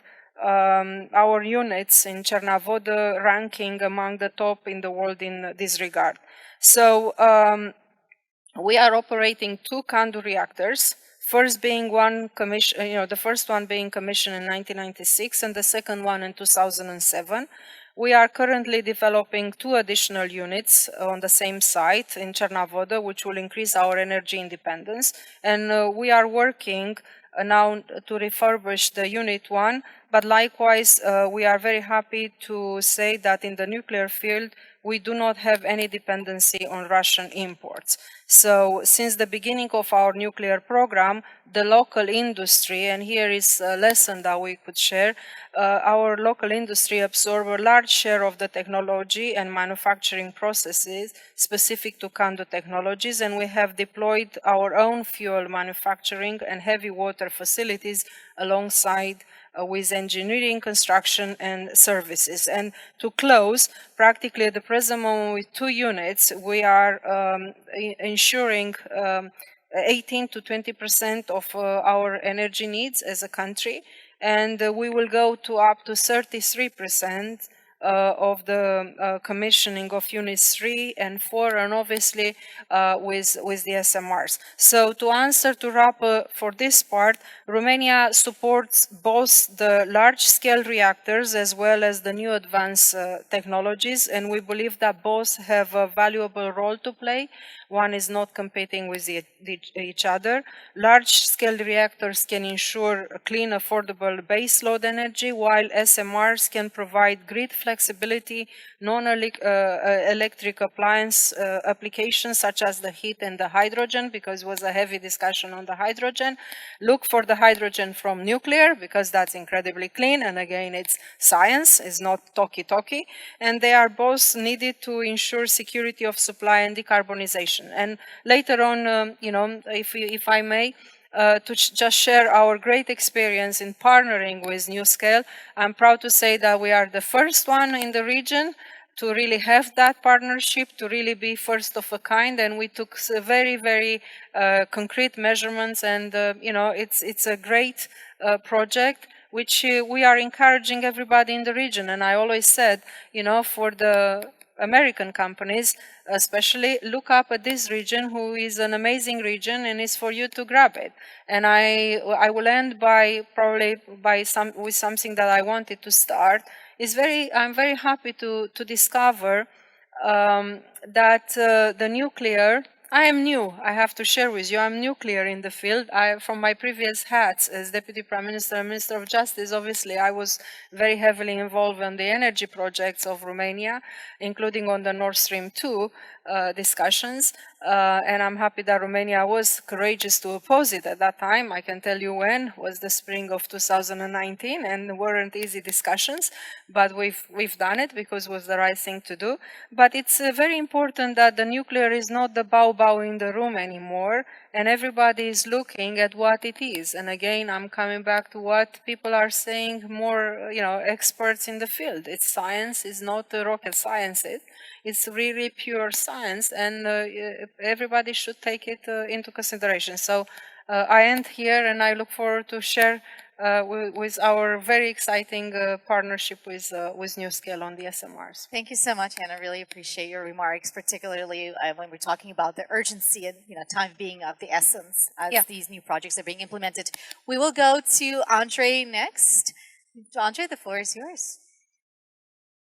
Olga, thank you. It's a great pleasure to join you from Washington, D.C. to Istanbul this morning and to join the Atlantic Council for the Regional Clean Energy Conference.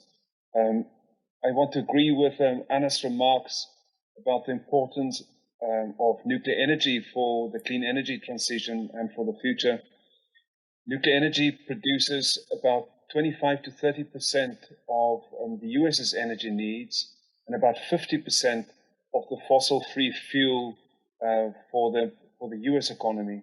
And that's very comparable to other countries in the G7 and very comparable to Britain and other countries in the G7, with the exception being France, where the nuclear energy industry produces even a bigger part of France's energy needs. And we are now again at a moment almost like when General Eisenhower made his speech to the United Nations General Assembly in 1953, his famous Atoms for Peace speech, when nuclear energy, innovation and technology are being made available for the energy and the growing energy needs of the developing world. At last year's COP conference in Scotland, the US State Department announced a nuclear futures package to support developing countries to access advanced nuclear innovation.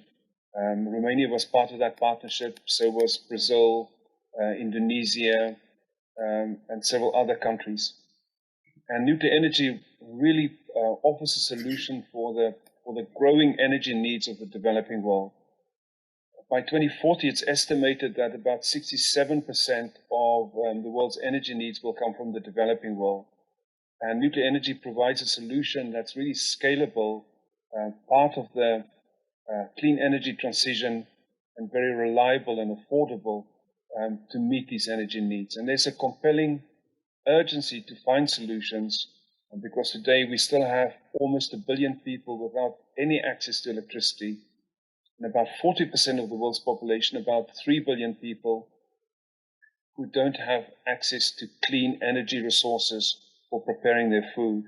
And so there's a great urgency compelled both by the need to combat climate change but also to alleviate poverty and to meet the needs of the developing world. And nuclear energy can be part of that solution. Thank you. Thank you so much, Andre. Thank you so much for reminding us about kind of the importance of cheap, affordable, reliable baseload energy when we talk about economic development, but also even just sustaining the quality of life, right? Not even to, talk about economic growth. I mean, you absolutely need more affordable, accessible energy. So, now we're going to go to you next.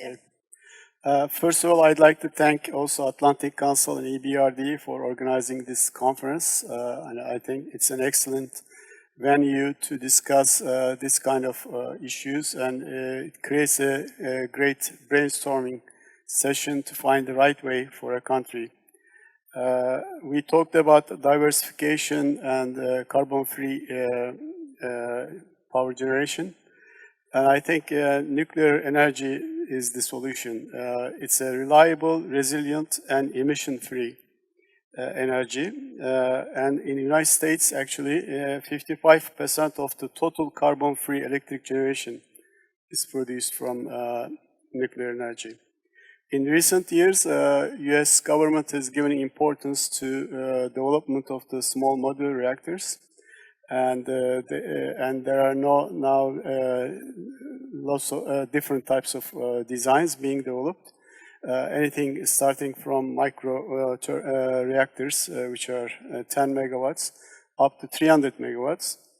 And the reason that the SMRs are going to be so popular is because they have lower upfront costs, greater scalability, which means you can install a certain amount of power, and you can repeat it with different units and increase the capacity. It's got siting flexibility. It's different than large nuclear power plants, where you can site it in different locations, and it can be manufactured depending on the site. Actually, it can be custom tailored in a way. And as we mentioned, one of the pioneers in the SMRs is NuScale. US Department of Energy provided $400 million to NuScale for the support of accelerated development and design certification approval. And NuScale has received design certification approval from NRC, Nuclear Regulatory Commission of the United States. Also, most of the vendors in the US are developing light water-cooled SMRs, like NuScale, Holtec, Westinghouse, GE, Hitachi. And it's, as you mostly know, that light water reactors are proven technology. It's got 30 years of implementation. And SMRs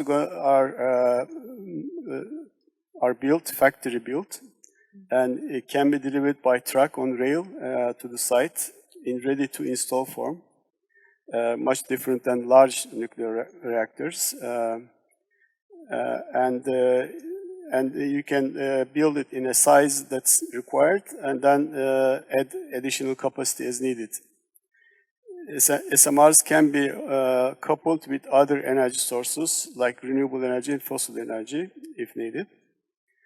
And microreactors can be backup power in rural areas. So you can create microgrids in rural areas if needed with microreactors. And it can be used in emergency situations. Whenever needed, because it's factory built and it can be deployed immediately. SMRs provide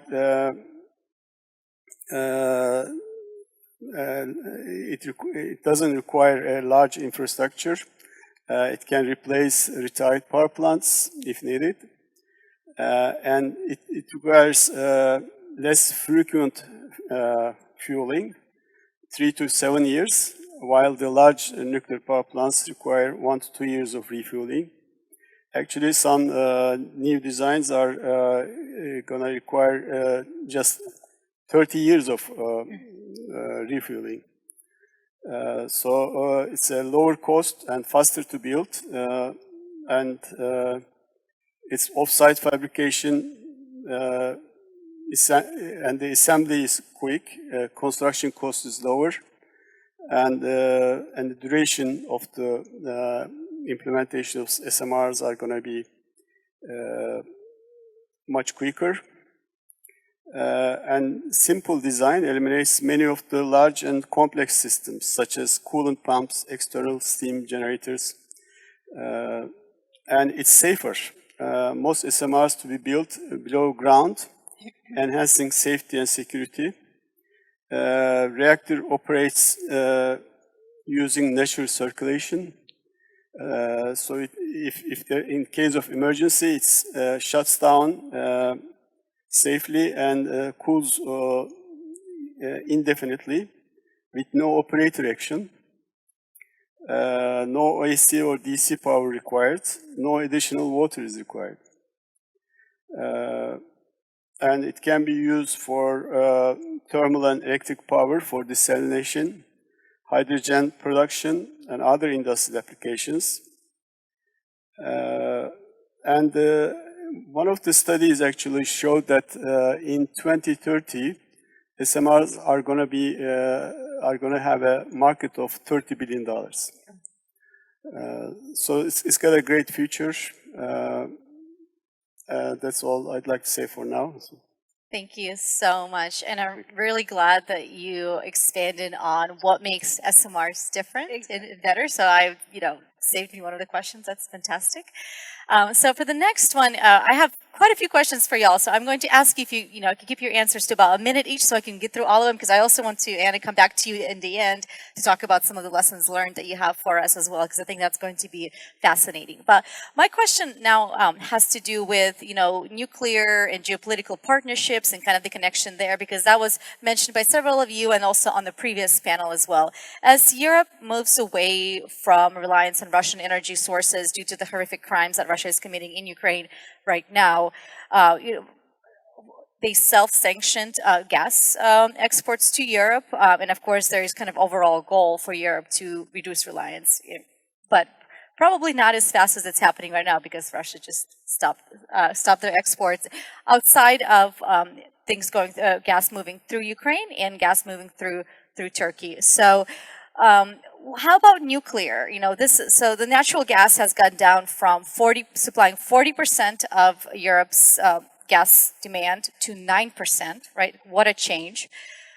So how about nuclear supplies? What is the future of Russian nuclear supplies toward fuel for Europe? Are we seeing the same kind of appetite to de-risk that, to reduce reliance on that, or what are we seeing across Europe, and what will we see in the next couple of years? Are there conversations around sanctioning nuclear supplies from Russia, or no? Is that off the table? What are your thoughts? Andre, we're going to start with you, and like I said, if you can keep it to a minute or two, that'd be fantastic.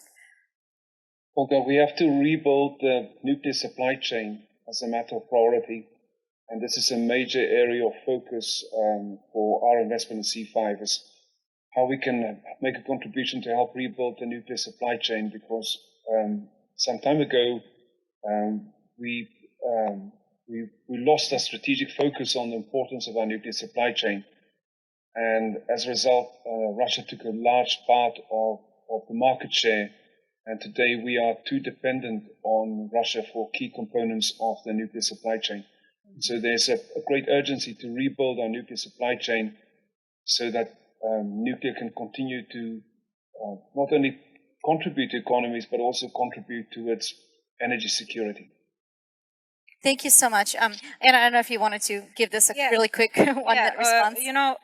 As a general comment, based on the discussion early on, I think it's wise to leave it to each country in terms of the energy mix, because some countries have wind, other countries do not have wind. Some countries have solar, others don't. as a general. So it's wise to leave it to the member states, from the Europe's point of view, to the member states to really look for that mix. Now, coming to your specific question, well, as I was hinting earlier, I think in our part of the world, it is a market that is for the North American technologies to grab it. If I have to speak from the Romanian point of view, I am very proud to say that as we were very wise and courageous in 1960 to go with the North American technology, imagine that now we are as wise and brave and courageous to go with the North American technology as well. And that's why we are aiming to be, and we are at the forefront of the SMR deployments in the EU, partnering with the New Scale, building the first of a kind, reactor in our region, in Romania. And if I would just say to you, and that according to our plan, it's it's going to be by 2028.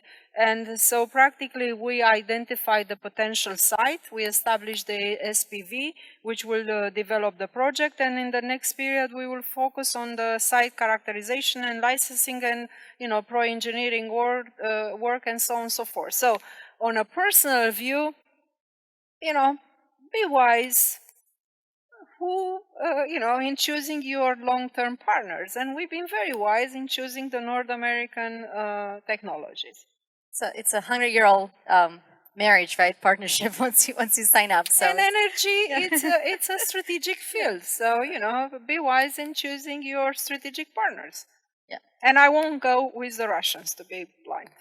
We didn't go during the communist period. Imagine how we are not going to go now, So, but others should be wise, and that's why, as I was saying earlier, Romania doesn't have any dependence on the Russians on the nuclear.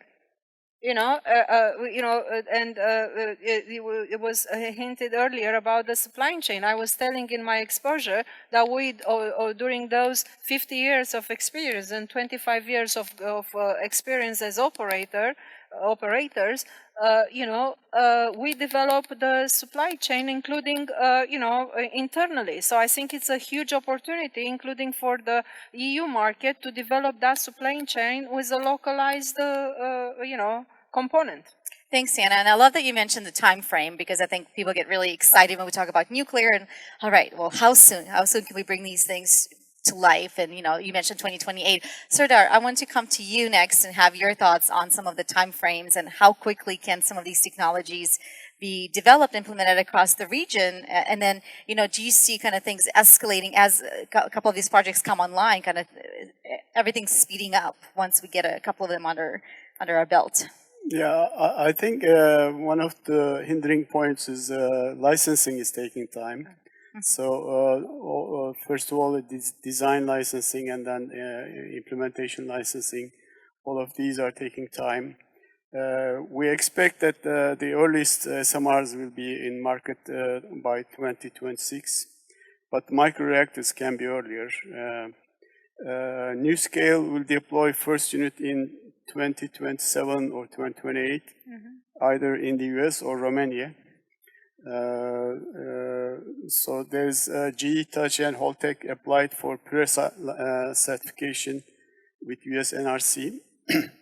A number of US and Canadian SMR vendors have applied to the Canadian Nuclear Safety Commission to obtain license because it's shorter and less expensive licensing in Canada and elsewhere. In the US, NRC requires lots of documentation and lots of technical data. For that reason, so some companies are going towards that way, but implementation will be in different countries once these are approved. But just to share with you from our experience, because it is important, the time, but let's go back. That's why it's wise to plan in advance. And those projects on the nuclear, but in any strategic projects, it needs time to, and a wise planning. But the fast deployment of SMRs in the region requires, from our perspective, a series of contributing factors. And if I may say, and you touched upon the licensing. So harmonized, accelerated licensing process by pooling the resources of states interested in the same technology. And here Romania could play play and will, an important role and could share our experience based on our partnership with NewScale. Preparation of the supply chain to deliver on time and on a budget the new technology. Here we need to look for the possibility to localize manufacturing in the region, serving the EU market.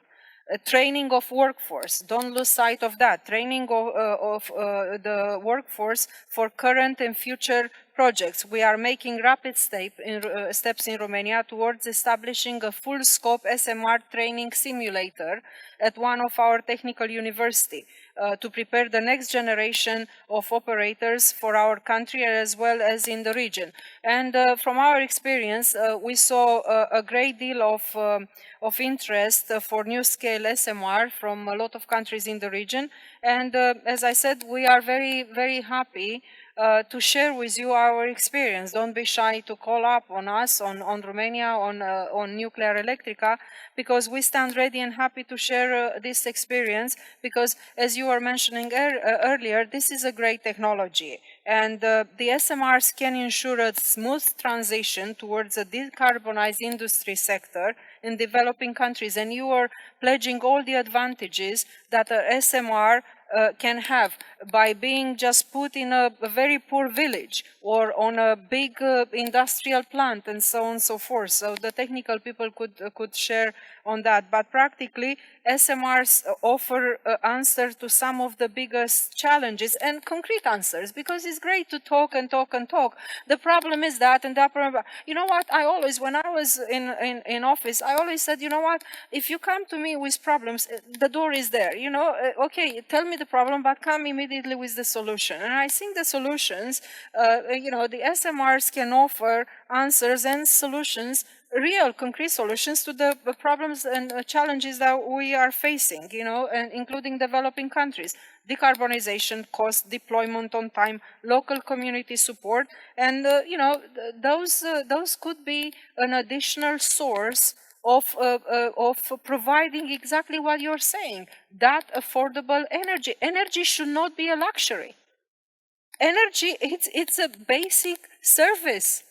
And we should look, at what needs to be done in order to fulfill that duty that we have to our citizens. Not taking it for granted. No, that's a really great point. Andre, we're going to go to you for a really fast intervention, and then Anna will come back to you for 1 minute of lessons learned, because I know you want to do that, because I do want to go to our fantastic audience. I see some familiar faces, experts here. But Andre, do you have anything to add on the question on what Anna mentioned in terms of building capacity and building out that next workforce to make sure that there is enough, the talent pool is there to work across these technologies and bring them to life? And particularly partnering with countries like Ukraine that has tremendous, traditional kind of expertise and traditional nuclear technologies. And how do you build off of that for the next generation? I don't know if you had anything to add for the capacity building piece. Yes, the capacity building piece is a critical key for the future. And I want to say congratulations to Anna and the team in Romania for everything that they are doing and how they are showcasing the potential of this innovation. Building the next generation of not only nuclear engineers, but also people who can help build and scale all of the nuclear industry across the supply chain is going to be a critical success factor. And at a time when many sectors and industries are retracting and having layoffs and redundancies, it's tremendous to see that we actually have a skills shortage across the nuclear sector, and in particular in the advanced nuclear sector. So there's tremendous potential here to scale and to grow talent. There's tremendous potential to harmonize regulation, to build a common and reliable supply chain for this industry. But also, as Anna outlined, to imagine all kinds of applications for this know-how and technology and innovation that can really be transformational for developing countries, from fast-growing cities to remote rural areas to science and innovation. Nuclear plays a very important role also in not only in the field of science, but also in the medical field. Yeah. And so there are a whole range of applications here. And I think that the economic growth and development plan that Anna outlined around Romania's adoption of SMR technology, I think will be a textbook study for the future. And it's tremendous. Thank you so much, Andrea. Anna, we're going to go to you. 30 seconds of lessons learned. I'm sorry to put the time pressure on you. Thank you.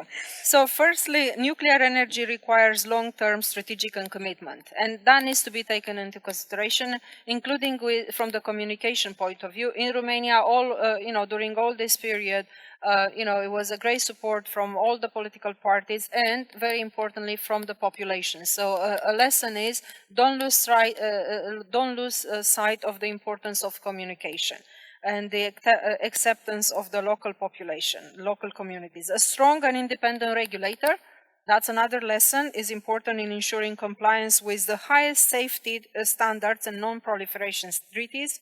Another one, mutual beneficial international partners are key, and here I want to take the opportunity to really say a huge thank you to our North American partners who over those years showed support. Now it's time for the financial institutions. You have the taxonomy there, we mentioned it. Another one is participation of the local industry in implementing the new technologies. And another one will be the legal and financial ecosystem. Because that's very, very important, including from the long-term point of view.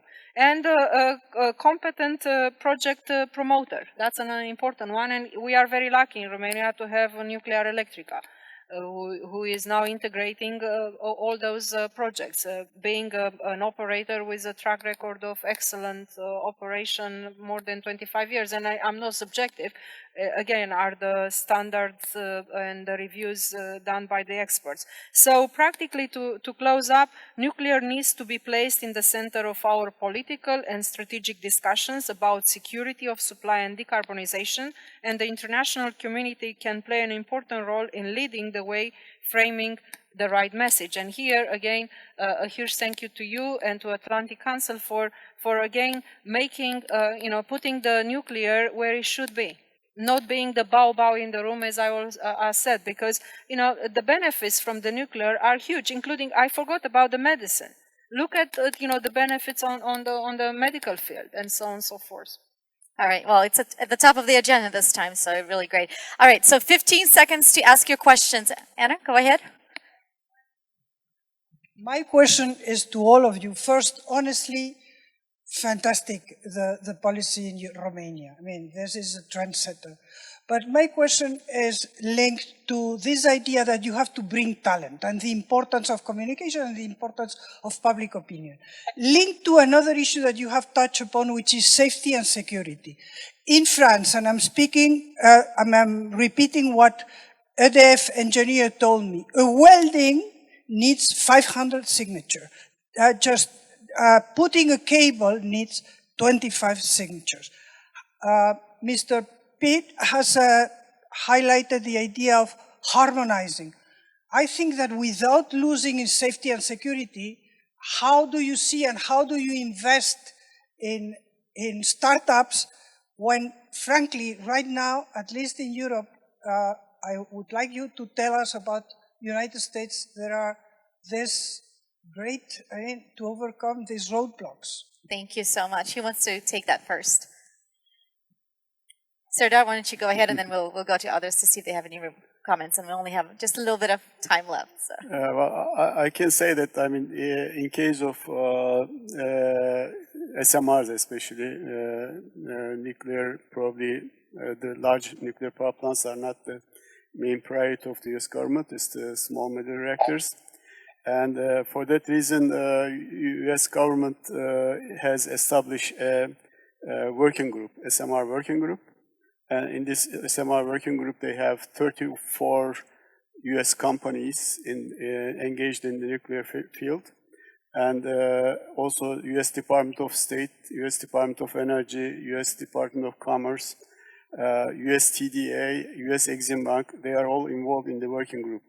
And what they've done so far is they have actually established some cooperation with EU and they have established, they have done several events together, and some of them are USTDA funded workshops, which were done in Ukraine, Romania, Bulgaria, and the next one will be conducted in Brussels in December. And they have, in their establishment with the EU, they have been giving importance to the regulatory issues, financing, and also preparing standards for SMRs and codes. So for that reason, from the US side, I think they are really into the developing the SMR technologies and cooperating with other countries as much as possible. Cooperation Yeah, is key. Go ahead. just as I was saying in my earlier intervention, I think nuclear projects could be envisioned as projects of common interest between several interested countries in the EU and abroad, by pooling resources and to share the benefits. Thank you. Andre, 10 to 15 seconds for the final comment, since we're out of time. I think we're at a very exciting moment. I compared it to President Eisenhower's Athens for Peace speech when he opened up access to U.S. nuclear innovation for the peaceful development of the global economy. And I think we're again at such a moment. We all have an important role to play to grasp the moment. Investors to make capital accessible, capacity building of young people and talent and job creation, harmonization of regulation, rebuilding our supply chain. But we have a very exciting moment to grasp, which can be transformative not only for the energy transition, but also for energy security and for poverty alleviation. And I'm delighted to see so many good partners in the room today. Thank you so much, Andre. I think let's keep this conversation going during this coffee break that's coming up. And then once you come back, we have a treat for you, keynote remarks from Ambassador Morningstar, who will be joining us virtually. Ambassador Morningstar is the founding chairman of the Global Energy Center at Atlantic Council. So very much looking forward to what he has to say. And please don't forget to pick up your translation headset if you need one. So please join me in thanking our fabulous panelists. And thank you all for joining us today. Thank you to you.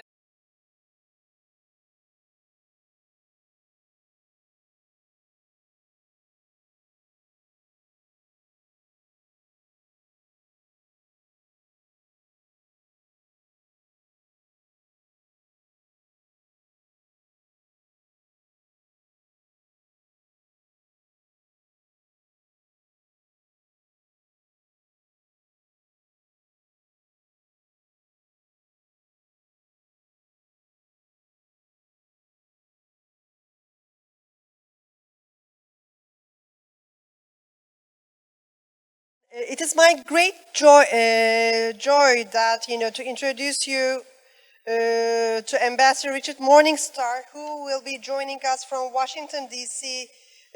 Today. And he is the founding chairman of the Global Energy Center at the Atlantic Council. And he served as the U.S. ambassador to Azerbaijan from July 2012 to August 2014.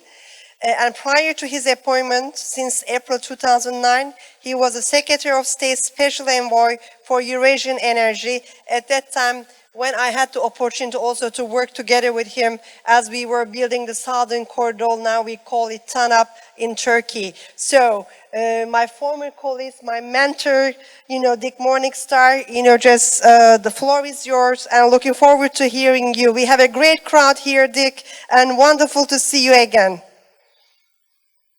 Well, thank you. Thank you very much, Daphne, for your very kind introduction, and it's always great to see you, even if only virtually.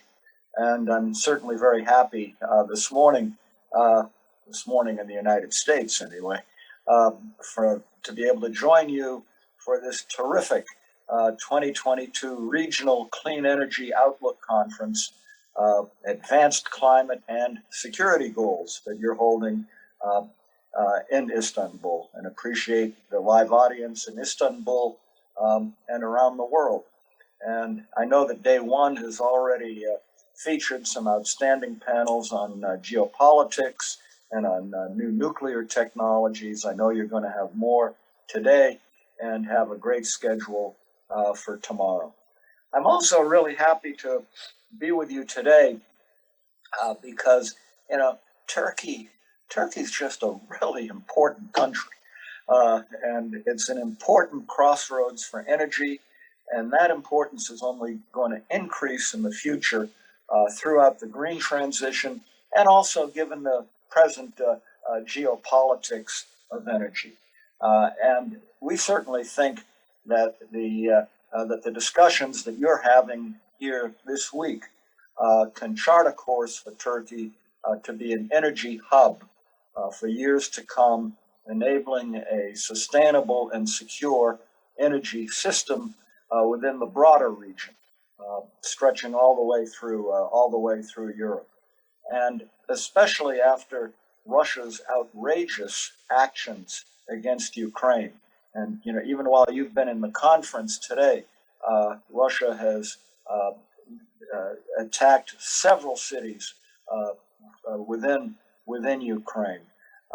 It's clear that Europe and the world can never, ever revert to the pre-war status quo of reliance on Russian energy. And decarbonization will be the key for ending that reliance. But diversifying energy imports in the near term, not just from the energy transition, but also fossil fuels, will be an important part of the equation. And Turkey has always been and continues to be a crucial partner for the United States and Europe in efforts to meet current demand for fossil fuels through alternative supply routes. The country is going to be important also for collaborative efforts to decrease the carbon intensity of fossil energy and to carry through the transition to a lower carbon system.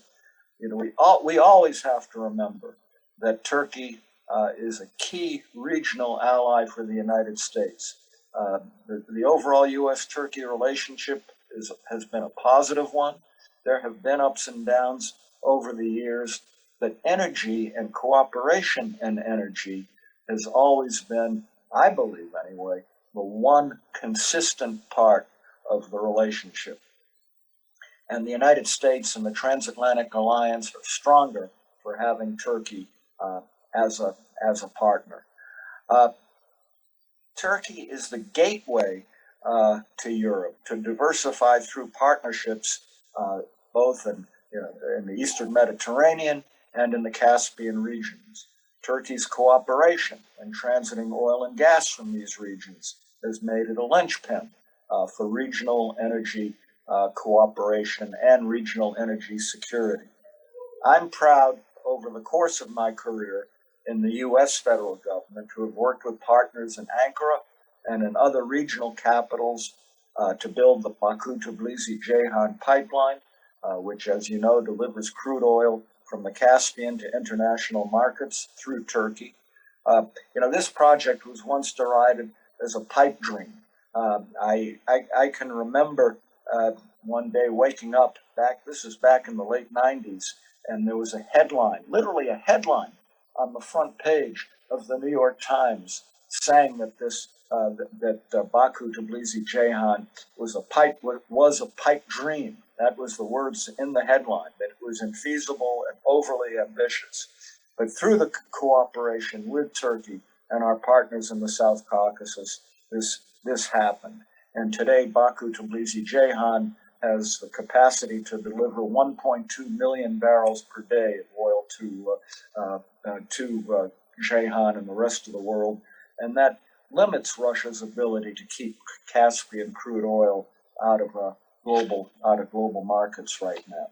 And in fact, the recent attempts by Moscow to control oil going from Kazakhstan through Russia and out the Black Sea just shows again the importance and wiseness of the decision to go ahead with Baku-Tbilisi-Ceyhan and the incredible role that Turkey played in that.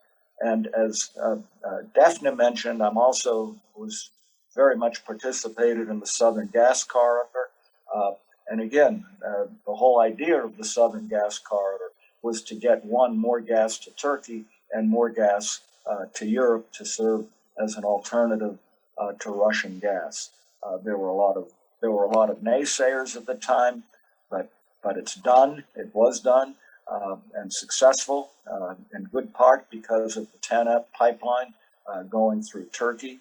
And now, as a result of Russia's action, there's a new memorandum of understanding between the EU and Azerbaijan with the cooperation of Turkey to double export volumes to Europe from the Caspian by 2027. The Southern Gas Corridor is a vital conduit of gas. And what's also important is that memorandum of understanding also pledges to assist Azerbaijan, and this is something in which Turkey could be heavily involved in developing hydrogen and renewables and to reduce the methane intensiveness of gas production, which is going to be critically important. And these measures can mitigate climate impact while increasing the economy of not just Azerbaijan, but the countries in the region, including Turkey, and enabling Turkey to contribute to regional energy security for decades to come. So Turkey plays a key role in this transformation and as a gateway for hydrogen transport. And indeed, Turkey's role in the energy transition will be multifaceted. Turkey has a positive story to tell in enabling the green transition. The country's already a leading player in geothermal power deployment and solar panel manufacturing. Turkey gets about a third of its electricity from hydropower and is getting more and more from wind. And Turkey's building 4 nuclear projects that will strengthen the low carbon backbone of its energy system. And I know at the Atlantic Council, virtually all of us believe that nuclear power and safe nuclear power and new nuclear technologies that I know that you talked about in the prior panel are absolutely key to the energy transition. So Turkey can play a leading role in the region by accelerating its clean power development to help build secure energy systems as we move into the future. So even against long odds, through cross-border and public-private sector collaboration, this region has a proven track record of making the impossible possible. And we hope that the conversations here in Istanbul will further contribute to the region's compelling energy story. And again, I can't emphasize enough how important Turkey is to the energy future of the region and to Europe and really to the rest of the world. And so thank you for joining us today and contributing to these shared objectives. And Daphne, I pass the microphone, I guess, back to you, and thank you for having me speak here today. Thank you. So why don't we give a big applause to Ambassador Richard Morningstar from Istanbul. Thank you. Ambassador Morningstar, we all wish you were here with us, hopefully next year. And just sending our regards and greetings from here. We already had a great discussion this morning, and we will have more today and tomorrow. And thank you for your contribution and remarks, which also mark the day. And so hopefully see you back in Washington, D.C. Thank you, Daphne. Great to be with you. Thank you. Okay, greetings. Thanks much. Session slide. Ladies and gentlemen, please welcome to the stage Matthew Bryza, Regional Director for Ballard Partners.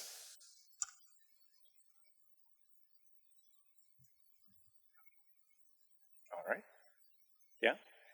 All right. Thank you. Thank you. It's so great to see Ambassador Morningstar, who, like Daphne, he's one of my all-time favorite bosses. I had the honor of him succeeding me as well as ambassador to Azerbaijan, and I learned a huge amount from him about how business and governments have to work together if we're going to achieve our full range of energy goals, be it security of supply or our energy transition goals or climate justice goals. We're going to talk about all of that now. And I want to thank Daphne and Grady and Pinar and the whole Atlantic Council team for inviting me back. It's good to be home. I live in Istanbul, but I was part of the Atlantic Council in Turkey and the Global Energy Center at the Atlantic Council for several years, and I'm really happy to be reconnected. But now I'd like to invite up to the stage here. Actually, before I do, I want to encourage everybody to engage on social media. Right, about what you're hearing, what strikes you, respond to whatever we're saying. There are several handles, but the hashtag Clean Energy Outlook is probably the easiest one to remember. Clean Energy Outlook. Hashtag Clean Energy Outlook.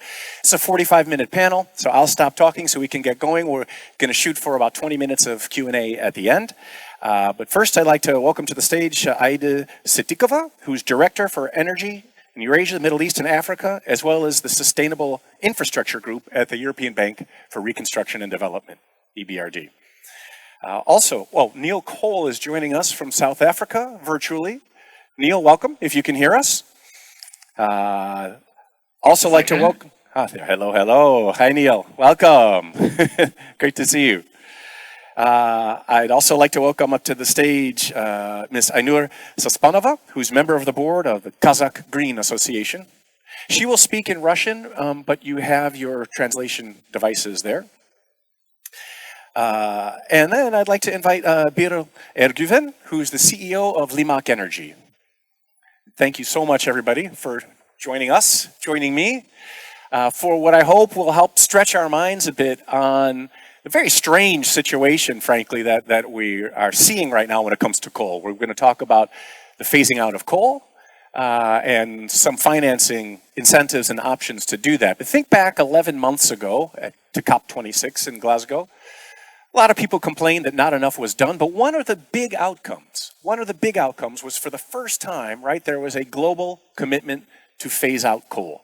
Some countries pledged to do it slower than others. But that was a huge outcome. And then think back to a week ago, when as I was scrolling through the Financial Times, I saw that for the first time ever, the price of a short ton of coal in the United States from the Appalachian Mountains broke $200 for the first time in history. So at this very moment where we're phasing out coal, hopefully, coal has reached the highest price it ever has. And this was even before Russia invaded Ukraine, right? This had begun with the economic recovery after the pandemic, and now prices are going crazy. So I'd like to then maybe ask, I will go with Aida first, yeah?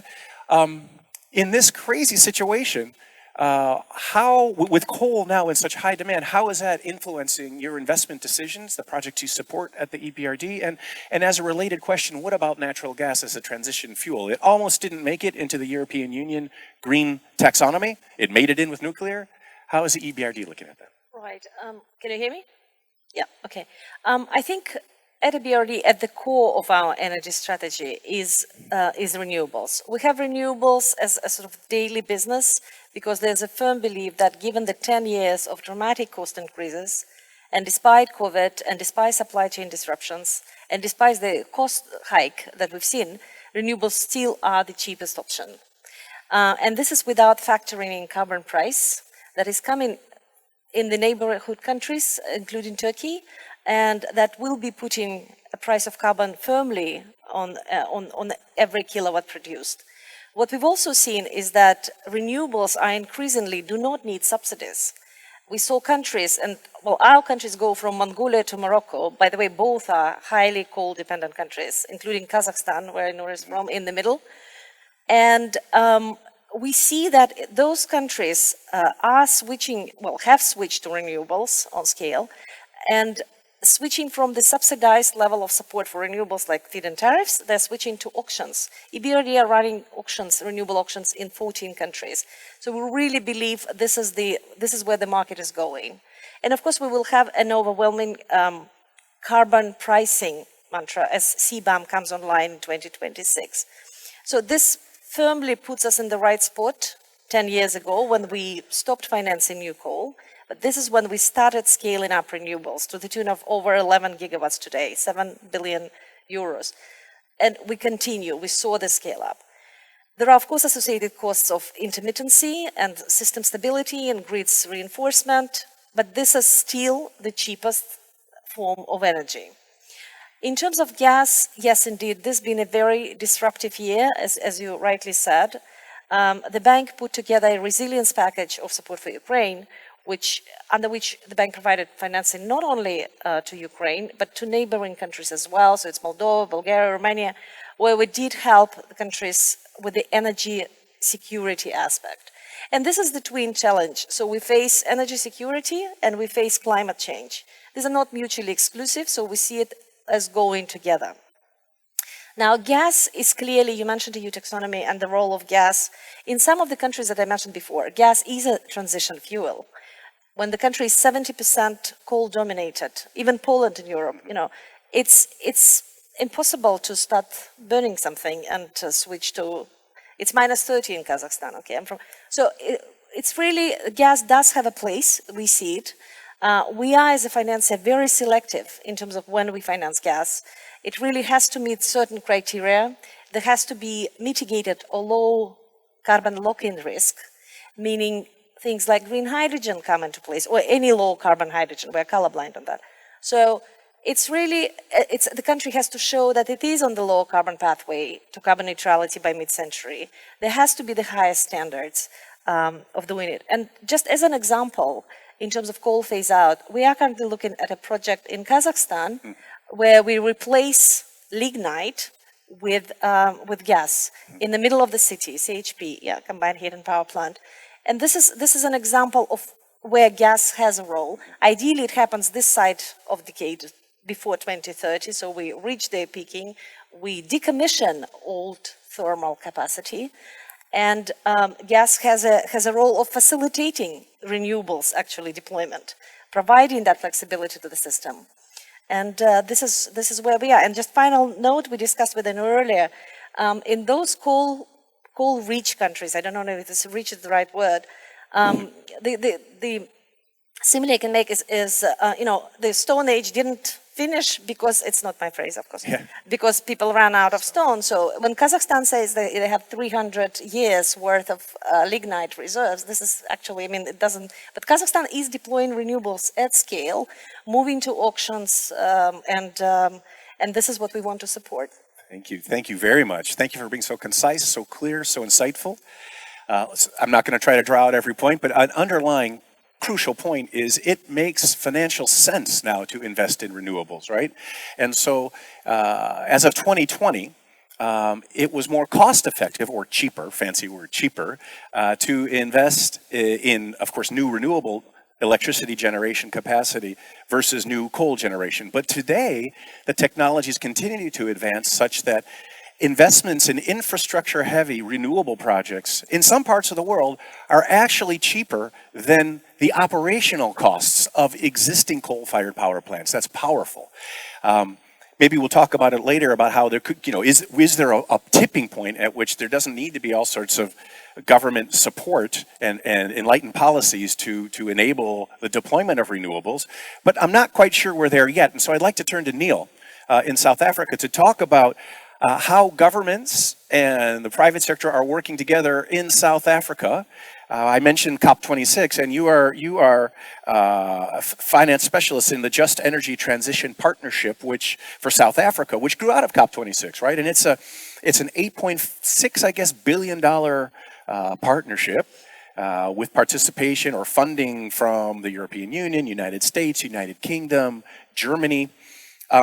That, of course, it provides money for renewable energy projects, but also incentivizes reforms that are needed to make sure that the investment in renewable energy makes sense. And South Africa is a particular point, right? Because there's a sort of a centralized electricity sector under one operator that has historically favored coal rather than renewables. So Neil, could you give us a sense of how the JETP is working?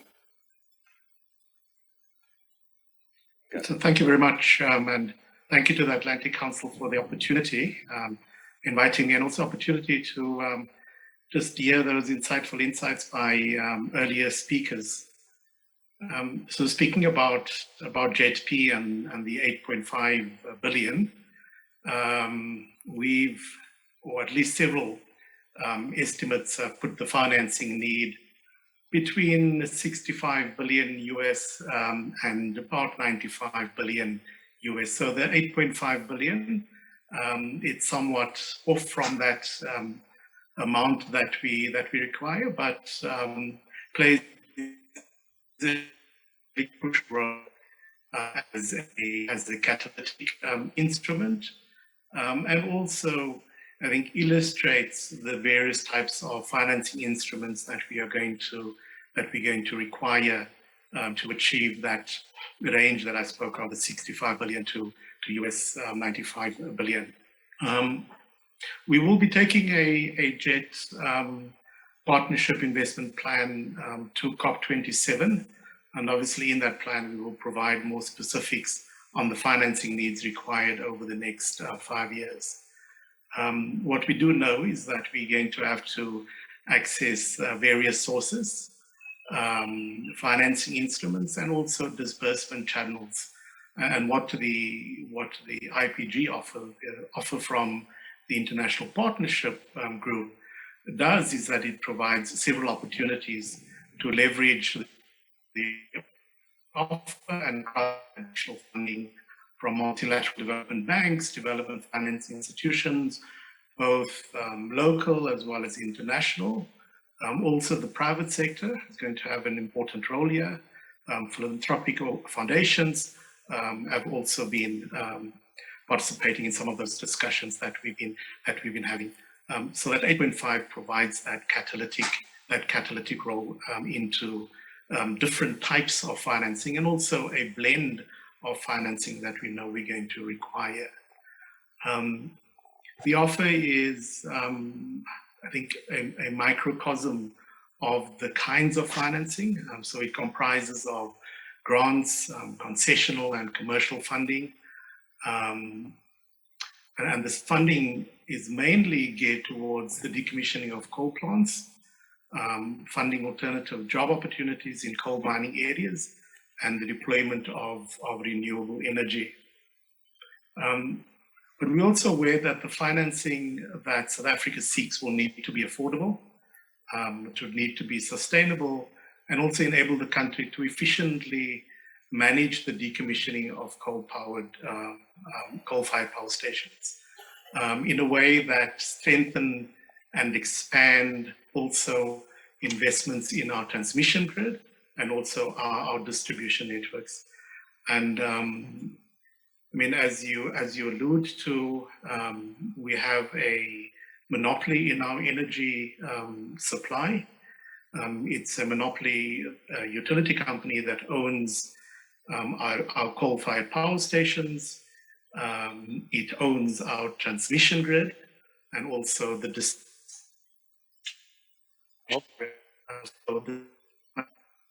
that is also going to be important in how we're going to secure the financing for the transition to renewables, because it is about decommissioning those coal-fired power stations, strengthening the transmission grid, and also taking care of what has been neglected distribution. We also, including in our plan, and the next less than a month, the plan should be made public. We're also looking for additional funding that will be essential for the justice components, right? I mean, some of the speakers earlier spoke about this as well. And there's a particular type of financing that's going to be required for those justice components. I mean, it's going to have to come in the form of grants. Neil, you're breaking up heavily. Targeted at. And I apologize. It's not your fault. I hope this is maybe if I maybe switch off my video for a short bit. Okay. Should we see that works? Sure. And now the transmission's a little bit better. We frightened it, but please keep going, Neil. Okay, I'm going to finish this first point.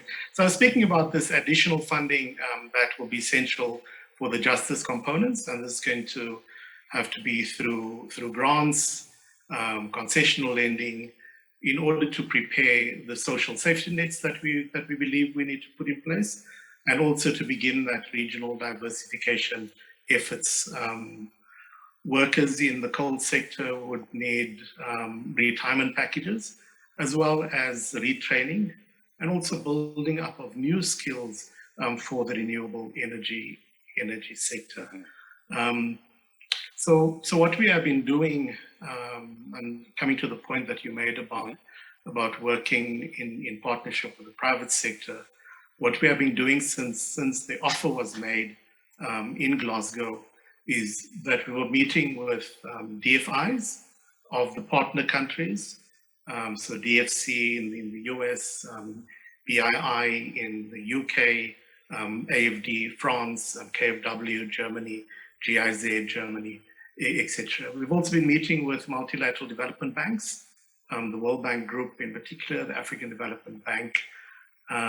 We've been engaging with the local private investor community, and this is to get a sense of the appetite for the supply of financing and the type of financing, and also how best to start thinking about where we have an oversupply of financing and in what areas we may have an undersupply.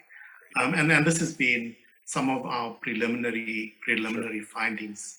Neil, sorry. Yes. I just want to, what you've done now, you have laid out for us the reality that this energy transition and the phase out of coal is going to be a lot more complicated than simply getting a lot of money put up to finance projects. I mean, there's all the question of social justice, but of climate justice, which we'll come to, I hope, if we have time in the end, retraining people from the coal sector and reinvesting. And so, Neil, if it's okay, I'm going to pick up on that. Well, I just wanted to make the point also that why South Africa? Of course, South Africa is a hugely important country. It's also the only country on the African continent that is categorized as industrialized. And it's the 7th largest producer of coal in the world and 6th largest exporter. And I think with that huge coal sector, Neil, there's a similarity to Kazakhstan. Kazakhstan, as we were talking about before this panel, is 70% dependent on coal. And it is just right behind South Africa in terms of being a world leader in coal production. So I wanted to ask Ainur Saspanova, in Kazakhstan, well, the last time we had one of these Atlantic Council clean energy sessions before COVID, a big topic was what you mentioned, Aida, the transitioning or investment actually plans to convert coal-fired Kazakhstani power plants to natural gas, with gas, again, as you were saying, Aida, as a transition fuel. Could you update on this? What has happened in the last couple of years on that? I mean, there's been a lot that's happened in Kazakhstan, especially last January with a new government. How is that transition going? Not only from coal to gas, but also from coal to renewables. Слышно меня? Do you hear me? Yes, we hear you. Thank you very much for your question. And first of all, I would like to say that the policy of Kazakhstan regarding climate is only strengthening nowadays. And during UN meeting, our government has stated carbon neutrality that will be reached before 2060, and it increases the pressure on energy sector in our country because more than 30% of CO2 is produced by energy sector in our country. At the moment, we should understand it clearly. What should we do to reach carbon neutrality? Last year, our Ministry of Energy has developed an energy balance until 2035. And in the framework of this, we plan before 2035 to install 70 megawatt of new installed capacity. And there will be wind power plants. Those are big networks. Then 2 gigawatts of hydro power plants, and most of it will be gas, natural gas generation. By 2035, we will decrease the coal generation by 40%, and it will allow us to reach the results that we are planning to reach by 2060. And what are we doing at the moment to make sure that the balance of 2035 will be reached? And what do we do to make it a reality? I will give you a few examples of our cases. During the summer of this year, we have our Ministry of Energy has conducted tenders, and we have 1.2 gigawatts which are allocated to be working in a manure regime, and we plan to procure install capacity for 15 years. And one of the projects of Kızılorda region is won by a Turkish company. The second one is the subsidiary company of Samruk Kazina and Kazakgaz, a state-owned company. And by doing so, we have ensured supply of natural gas. It is very important because there are many discussions related to this issue, because people are not sure whether we have enough natural gas in our country. We can see that our country, our government has made an unprecedented step where they switched from gas export to internal usage of the natural gas. And speaking about renewable energy sources, we can say that our association, Kazakh Green, together with the administration of the president, speak every day and discuss how renewable energy should be taking part in the energy mix of the country. And as of today, we are not speaking separately energy sector and renewable energy sources as it was before 2020. At the moment, renewable energy sources is an important part of energy balance, and renewable energy sources affect the system operator, network companies, and all the generation of the electricity in our country, including those the generation from coal as well. At the moment, 2 gigawatts is the volume of our renewable energy sources, and this year, Ministry of Energy has announced a tender for 690 megawatts, and two facilities will be wind power plants, thanks to the support of EBRD. And at the end of the November, this we will have other tenders related to renewable energy sources.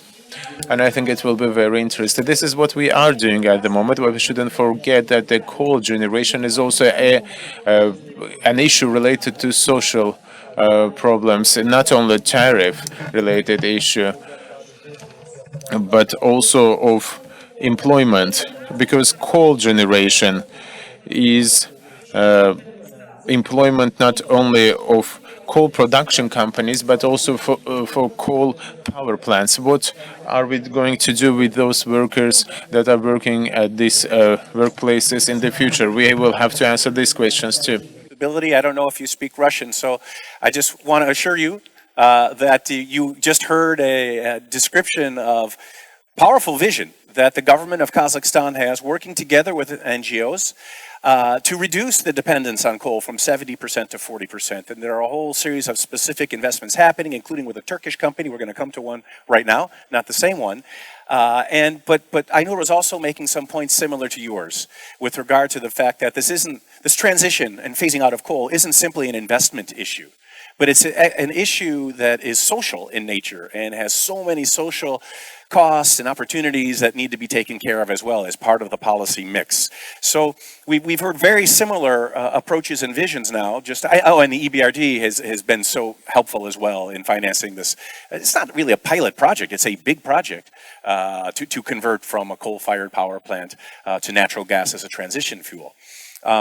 And so, and underlying all this is the need to have a mix of energy, as you were saying, Ainur, getting less and less coal, but also natural gas and renewables as well. So I'd like to turn then, if I can, now to Birol, who's, as we said, the CEO of Limak Energy here in Turkey, but not only in Turkey. I mean, you guys have presence throughout the Balkans, and what's really interesting to me about Limak Energy is that you've already developed a mix in your investment portfolio that includes everything. Except, I guess, nuclear, but you've got coal generating, maybe yes, small modular is coming, but coal and hydro and wind and solar and natural gas. And here in Turkey, there have been incentives, we know, to move into the renewables sector.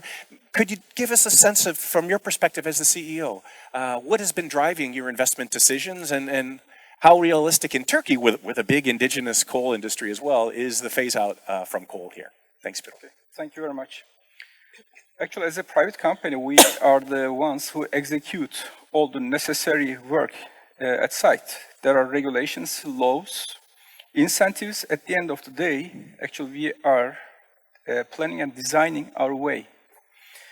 If you go to years, maybe 10 or 15 years ago, there was a big plan in Turkey to privatize the energy market. Privatization actually came with liberalization, a free market economy, especially in energy, because it was all state-owned companies. This is a big change from what we have now and what it was many years ago. In the original plan, the final actual goal was to form vertically integrated companies. That means you have electricity distribution, retail, generation, and also trading. That was our ultimate goal. So we looked at the issue like a national dispatch center. That means we have customers, millions of customers, and we have to have a baseload energy resource. And we have to have flexible energy generation sources to balance the consumption. So based on what we have at the time in the beginning, we had electricity distribution company, we had hydros, but we were missing with baseload energy generation companies. Instead of actually investing from scratch, like building entirely new utilities, we decided to go privatization of thermal power plants. That means already up and running state-owned companies. So what we had at that time was Hamitabad Thermal Power Plant, SECGT, natural gas-fired power plant. Very old, very, actually at that time, inefficient. We took it over and we immediately put new gensets, which were very state-of-the-art, the highest efficiency. And Turkey needed at the time that electricity a lot because it is the first connection point from Europe to Turkey. Plus, it is actually feeding all European side of Istanbul and Turkey, let's say, Thrace region. So I believe it was one of the best decisions at that time to invest such a up and running CCGT. Now it is still one of the key electricity generation resource in European part of Turkey. So when I look at our history, we have decided a clear plan, what we can do. But at the same time, we have chosen certain opportunities. So privatization was a good opportunity because starting from scratch is really very, very difficult. Very difficult to advance in the construction. After CCGT investment, there was another opportunity. It was local lignite-fired power plant in west part of Turkey, which is actually essential part of electricity generation system in Turkey. There are two separate lignite-fired power plant in that part. And also, we are doing actually mining works. We are actually getting our lignite from the soil, which is a big operation. If you look at last 30 years, yes, these two set of electricity generation companies are key players. And to be honest, They are still key, especially in the west part of Turkey. But if you look at what we have invested in electricity generation as a greenfield project, they are all renewable. We invested hydropower plants. We are one of the largest hydropower plant capacity holder in Turkey. We built and we operate our own hydropower plant. It is more than 1.3 gigawatt. We invested in solar, we invested in geothermal, and we are still searching for opportunities to invest in solar. That means as a private company, actually we have chosen a clear goal for investment in energy. As a vertically integrated electricity company, it was a complete picture. But it was also possible for us to invest some other portfolios, which is not related with this target. And many companies actually did it without seeing the whole picture. That's another way of investing. We are not in that group, to be honest. And I believe our first approach was quite right one, but our market now is a little bit different, I can say that, and you know the latest situation. Well, thank you, Birol. Yeah, it's actually another take on your point, Aida, how it's making sense. It's making commercial sense now to invest in a diversified way. Yes, it's the right thing to do. Yes, we're committed to saving the planet, and it's making commercial sense. And so I had a bunch of questions, more, but a lot of them have been answered already. So I would like to turn to the audience, but before I do, to start off the question period, I wanted to throw out a whole other topic. I originally intended to ask Neil about climate justice, but it's appropriate for everybody. With Kazakhstan, a middle-income country making a transition, Turkey also, not a developing country, a very developed industrial base, but still, like South Africa, an industrialized country, but it's we in the United States and in Europe and China that have eaten up so much of the carbon budget already, right? There's only so much left. And so there's a powerful argument about climate justice, that it should be the countries, especially lesser developed, unindustrialized countries, that should enjoy or have access to the balance of the carbon budget.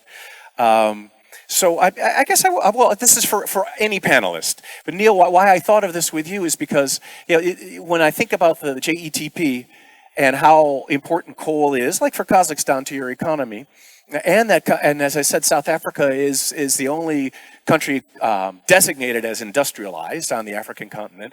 It seems almost as if you all in South Africa, with your partners in JETP, have decided that from a perspective of climate justice, maybe South Africa has a special mission to reduce its coal intensity. And so I'd like you to react to that, but everybody as well. And I know too, you also talked about how the government of Kazakhstan seems to have the same perspective. And anybody else, please, we have people with microphones, running the microphones. If you have any questions, just show me your hand, and okay, Madam Minister will be next. Please. Neil, you want to go? Or? Yes, let me start and maybe switch off my video so that the audio is as good a quality as it can be. So yes, I think it is an ambitious plan that we have set ourselves in South Africa, because we are doing this alongside, being the most carbon-intensive developing economy in the world. We're also the most unequal country in the world, with over 30% of the population being unemployed, with youth unemployment exceeding close to 65%. The economy is fragile as we embark on this ambitious plan. We've seen growth rates decline. But given this context, I think there are three risks that we are taking into account, and that's guiding this mission that South Africa is undertaking. And we see it as three climate risks. The first is obviously the physical risk, where the IPCC report shows that climate warming and its effects will proceed twice as fast on the African continent. We're going to see this in the form of rapid desertification, bush encroachment, extreme seaboard storms, and more frequent and intense fires and floods, as we experienced very recently in South Africa. So that's first, the climate risk is the physical risk. The second is the social risk, So with these very high levels of inequality, unemployment and poverty, the impacts of climate change for the poor are particularly severe. It's going to require, as you reminded us, it's going to require social safety nets that will build resilience in vulnerable communities. Fossil fuel intensive and coal-based economy creates large challenges in the scale of the energy transition. And then the third and last risk that I would refer to that is driving us, on this mission is this point that I think we've been making, and that is the transition risk. And these relate to the substantive risk that is associated with decarbonizing the coal sector, especially for South Africa. So let me stop there and allow others to come in, seeing that you've opened this up to the rest of the panelists and also the audience. Thanks, Neil. Would anybody else like to comment? Yes, I also would like maybe in another direction say some words about this. Now in our country we have very interesting things happening when our institutions of this sector, metallurgic sector, understand that they have to decrease their coal usage and become more green and improve their policies. They are still moving in the direction of decarbonization and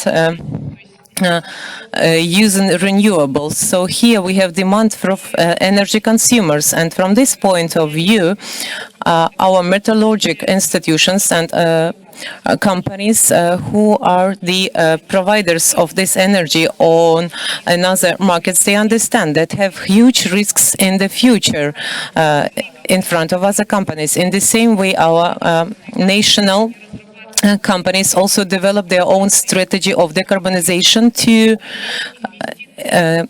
access or get investments in their projects which they provide to foreign investors. But first of all, every foreign investor will ask them, what is your green policy? So this is this scene that gives us hope that not only governments have the policy on pushing decarbonization, but also that organizations and companies themselves have to take initiative and carry out works inside the organization and inside the field. So this is new approaches that we have during the last 2-3 years in our country. I know mentioned risks, and those risks are seen not just by the companies themselves, but by lenders. So in terms of whether we finance a carbon, less of a carbon or more of a carbon is actually impacting the balance sheets of lenders. And these are the risks that are increasingly being factored in. So coal, that's why new coal is sort of off the limits. There is this thing of just transition without getting into the debate on climate justice that you mentioned. We do notice that there is a finite carbon budget. And of course, the countries, developing countries, are at the crossroads whether they go in the long-term perspective with the sustainability agenda and thinking long-term and thinking of lenders who would or would not be financing fossil fuel assets, or they select a green trajectory, and which is ultimately more economical in the end. Well said. Yeah, that's. I have a friend, a dear friend, who runs a European refiner, and he said it's impossible to plan any investment decisions right now unless you take into account all of these climate issues, because you cannot get the financing. We have a couple questions. Ana Palacio, your hand was up first. Yeah, and please, Oh, is there a microphone here? And everybody. My question is centered in Africa, not on just transition from coal, but those that are burning whatever they find, and they don't have access to electricity. And I will quote, this is the cover of the Nairobi Business Monthly of August. Africa, fossil energy, a right and a necessity. Increasingly, African leaders are saying that they want generation with fossil, because they need baseload and electricity. So you have mentioned a pilot, fantastic project in Kazakhstan, replacing generation of coal by generation of gas. Why don't start financing generation with gas? Because this would help people get electricity and at the same time would help the planet, because the people that do not have electricity just contaminate a lot by burning whatever they have besides this justice you mentioned about.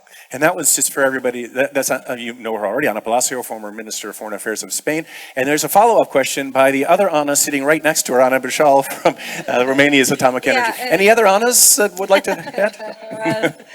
Thank you so much. Actually, it's complementing what Ana Palacio was saying and going to you.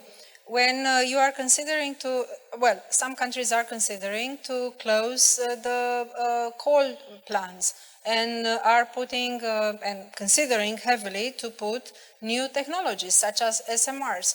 Why are you not financing, considering to really financing those new technologies? Because now you have the taxonomy. Of course, it's upsetting because as we speak, one country officially, Austria, is attacking the taxonomy. They don't have necessarily the grounds to win, but you know, we go with the motions. But coming back to my questions, as you are pledging to go for these new technologies or helping the decarbonization, why, when it's closing one coal plant, why not financing the SMRs? Thank you. Thank you. Yeah, I'm being put on spot here. You just go. In Romania, where we are going with the SMR with NewScale, actually we are, the site is on a previous plant, coal plant. Coal mine, yeah. Sure, yeah. No, I mean, and it is low carbon, you're right. I would encourage you to talk to a colleague of mine who's actually in the audience, because Romania, unfortunately, is not in my, but what I think it's ultimately the decision of the government. You're right, EBRD has been traditionally out of nuclear because this is a very sovereign decision. We have not been financing any new nuclear, but it's something that potentially has a place in the energy mix of the future if it's commercially viable, safe, and clean. So I think on Romania, I know there was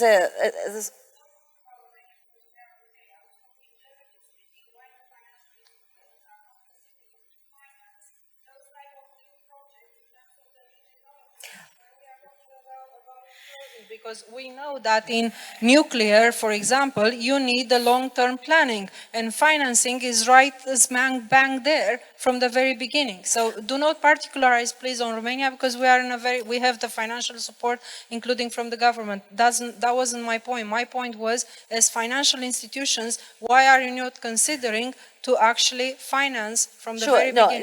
Yeah, you made the point. I think overall, nuclear has been. It was expensive, it was lengthy.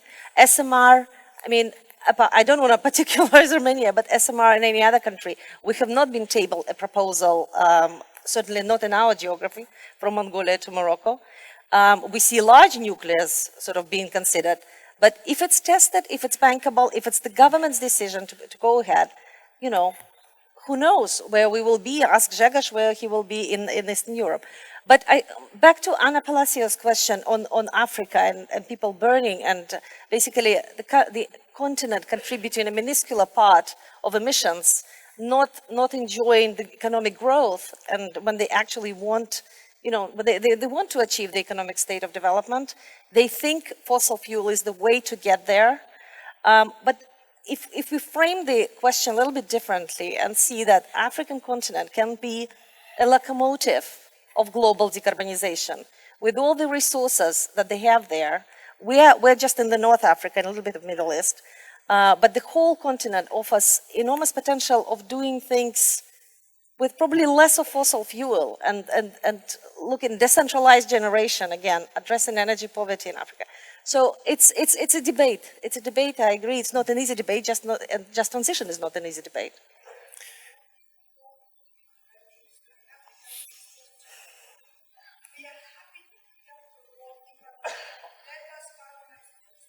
Yeah. Yeah.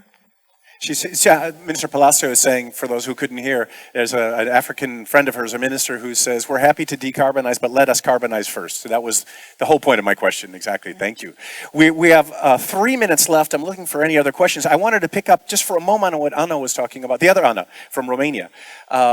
Your agency has an incredibly innovative set of ideas on how to use small modular nuclear reactors in old coal mines to generate heat that then vaporizes the residual water in the coal mine, and then just drill down into that new steam, and you can power turbines. So you can turn an abandoned coal mine into a power plant with zero emissions. It's amazingly innovative, and I know it makes commercial sense. So that's very exciting, to me at least. Any other questions? I have an unlimited number. I will ask one more then, going back to domestic politics, and I touched upon it. South Africa, Neil, Ainur, Kazakhstan, and Turkey also, Birol, have powerful and important domestic coal lobbies, if you will, or actors, and Poland is the same. How is that playing out? I know from my service, I'm on the board of Turkas Petrol. We also are an energy investor. We were thinking about Turkish lignite a few years ago, and now that's probably not doable given ESG concerns. So I welcome any of your responses on the influence. Maybe I could come in very quickly. Yeah, Neil, please. Thank you very much. So interesting debate that's taking place. We're aware of the coal lobby, and I mean, there's certainly a presence. At the moment, it is largely focused in terms of the media and also influencing policy decisions. And that's a democracy, and that kind of contestation within a democracy is appreciated. We just hope that it remains at the point of policy lobbying and doesn't go to anything a bit more nefarious. I want to come in on this point about Africa and how Africa, whether it is a transition or maybe more directly, what is the energy mix, for Africa. And I think we always need to remind ourselves that the continent has 54 countries. Each of the countries are endowed with different minerals. Some it's going to make sense for them to continue using fossil fuels going forward. But if we think about Africa, maybe flip it around and think about it as an energy insecurity situation where a country like Nigeria has had its transmission grid failing almost 5 times this year. There's a need for investment in generation, and the challenge to be posed then is, how do you build up as an African country? How do you build up your generation capacity? And if the renewable energy is becoming cheaper form of generation, maybe for African countries, it's not a transition to renewables, but a building up of our generation capacity with renewables. Thank you. Thanks, Neil. And I'm afraid we're out of time.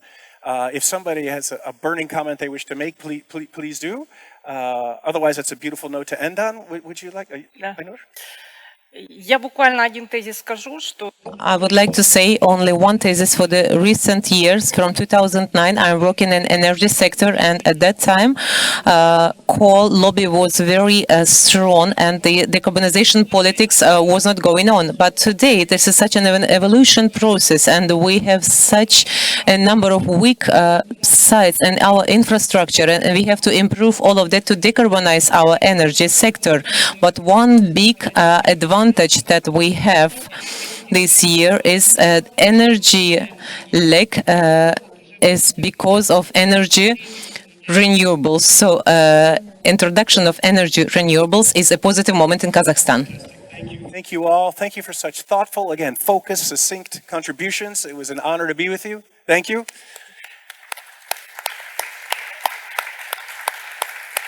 And Stay put, everybody, because we're about to start the next panel. It's the role of the energy transition in Eastern Mediterranean energy security, actually one of my favorites. And one of my favorite people, Harry Tsimitsas, whom I saw a week ago in Cyprus, is going to be the moderator. I welcome you to the stage as we exit. Thank you.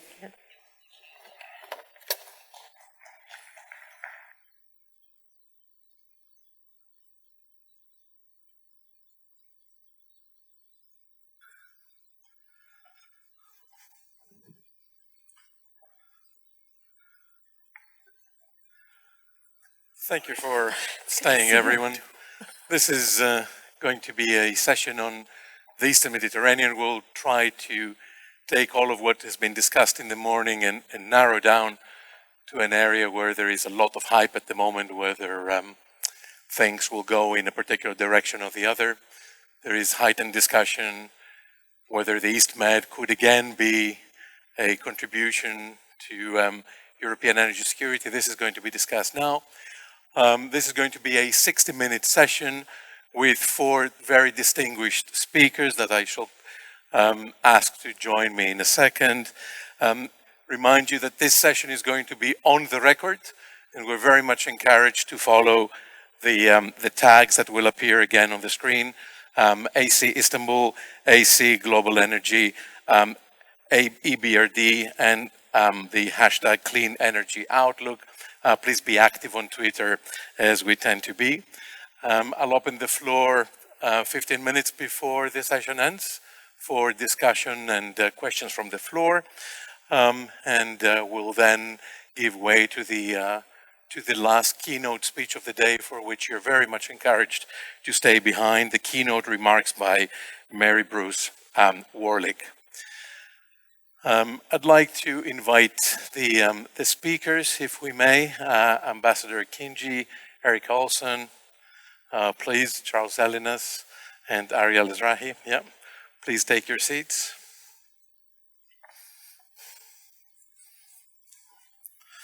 Ambassador, if you would, yeah, Erica, please.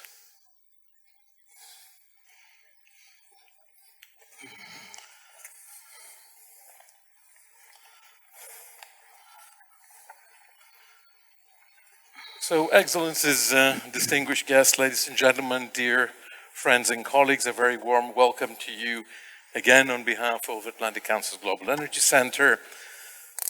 We're organizing this panel on the role of the Eastern Mediterranean. My name is Harry Dimitris, and I'm a senior fellow with the Global Energy Center. I'm joined on this panel today by Ambassador Beris Ekinci, to my left, Director General for Energy and Environment at the Ministry of Foreign Affairs of the Republic of Turkey. Next to her immediately, Erica Olson, who's the Deputy Assistant Secretary at the Bureau of European and Eurasian Affairs of U.S. State Department. Immediately next, Dr. Charles Elinas, who's also a non-resident senior fellow at the Global Energy Center. Dr. Elinas was formerly the head of the National Cyprus Hydrocarbons Corporation during times of hope. And then, last but not least, to his left, Ariel Ezrahi, also a Global Energy Center senior fellow, former Director of Energy at the Office of the Quartet until, what, 2 weeks ago? Yeah, pretty much that. This is a discussion, as I say, of trying to bring down general developments in Europe and, of course, the war in Ukraine down to an area that has seen a lot of hype during the last 10 to 12 years after the initial exploration of hydrocarbons in that area. In our discussion today, I'd like to bring in realism and pragmatism, because we don't necessarily see that being the case at all times. We'd like to introduce, I think, the sense of urgency, simply because things are taking place that we simply never thought of, both positively and negatively, and there is absolutely no time to lose. We'd like to introduce this notion of not taking anything for granted, exactly because things, at least in the last 6 months, have made us rethink everything we thought of until now, but we'd also like perhaps to end on a positive note of when there is a will, there is a way. One of the favorite quotes that I've been using is Andrei Gromyko when he was foreign minister of the Soviet Union and asked how he would describe relations with the West in one word, he said, good. And when asked in 2 words, he said, not good. So I hope we don't replicate this in today's discussion at all. But I would like to connect the dots, taking the lead of what Ana Palacios was saying earlier on today, that we desperately need to connect dots geographically, because what's happening in the West Med affects the East Med and vice versa, and certainly North-South, but also connect dots thematically, because what's happening in one area, say economy or energy, also affects other areas like security, migration, and so on and so forth.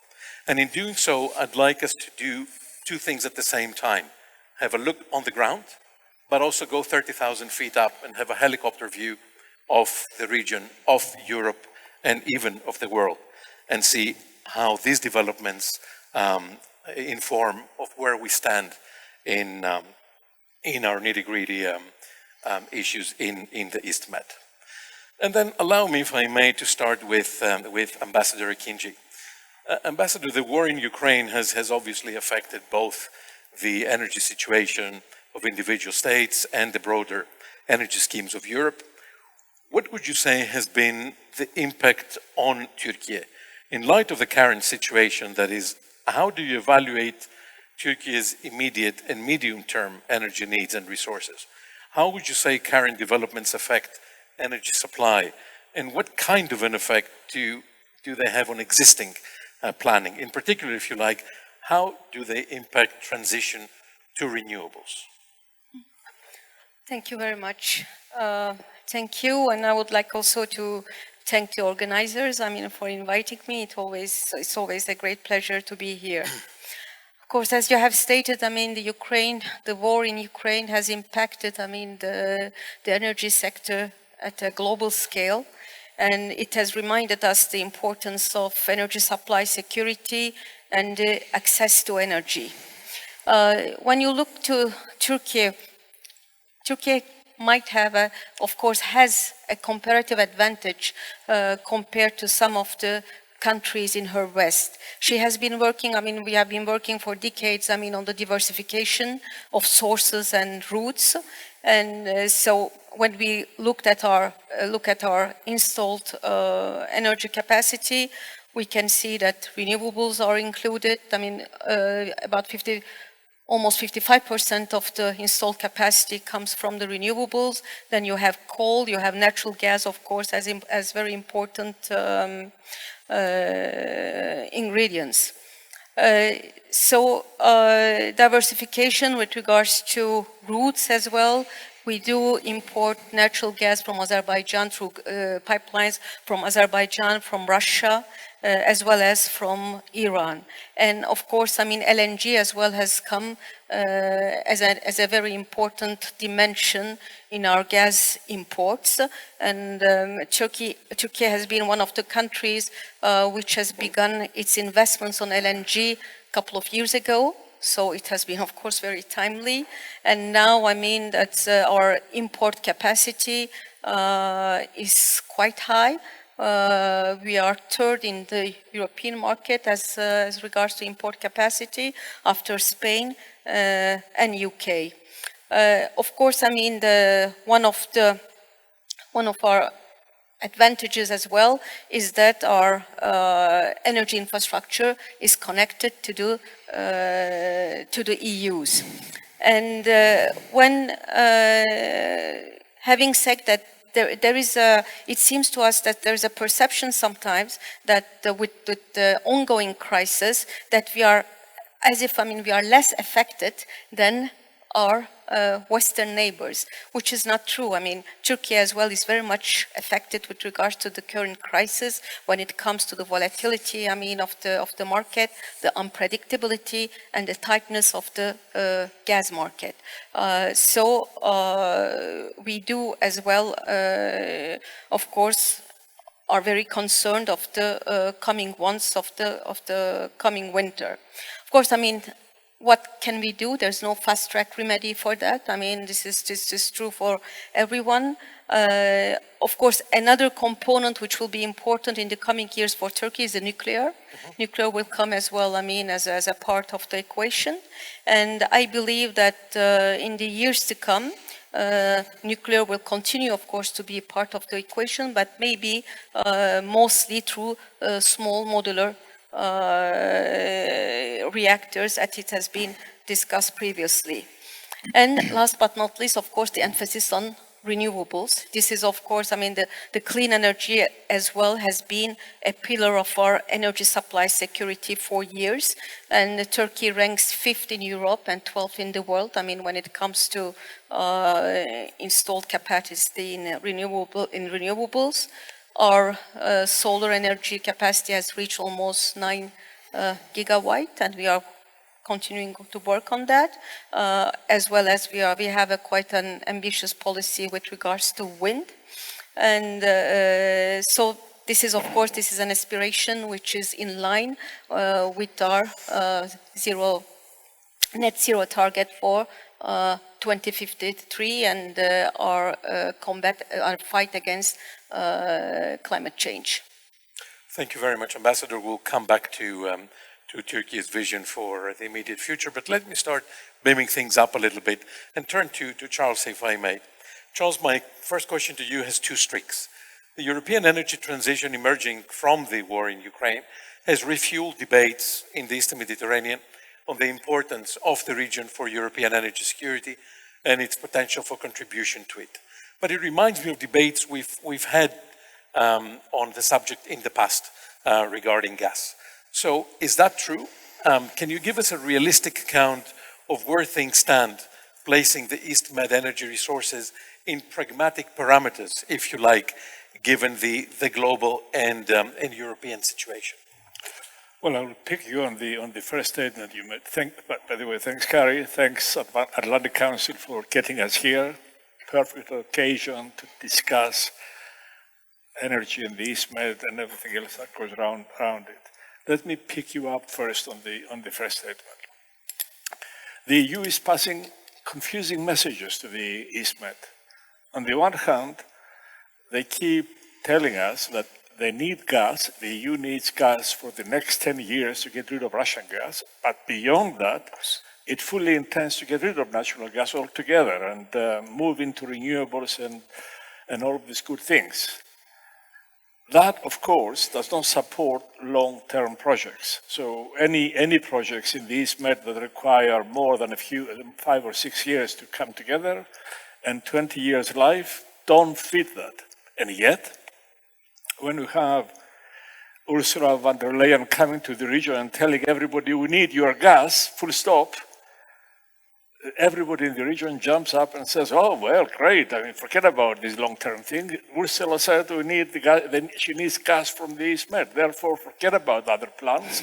Let's concentrate on getting our gas to the East Med, which is not going to happen. So we need clarity of message. So what happens in the East Med energy is influenced by what happens in Europe.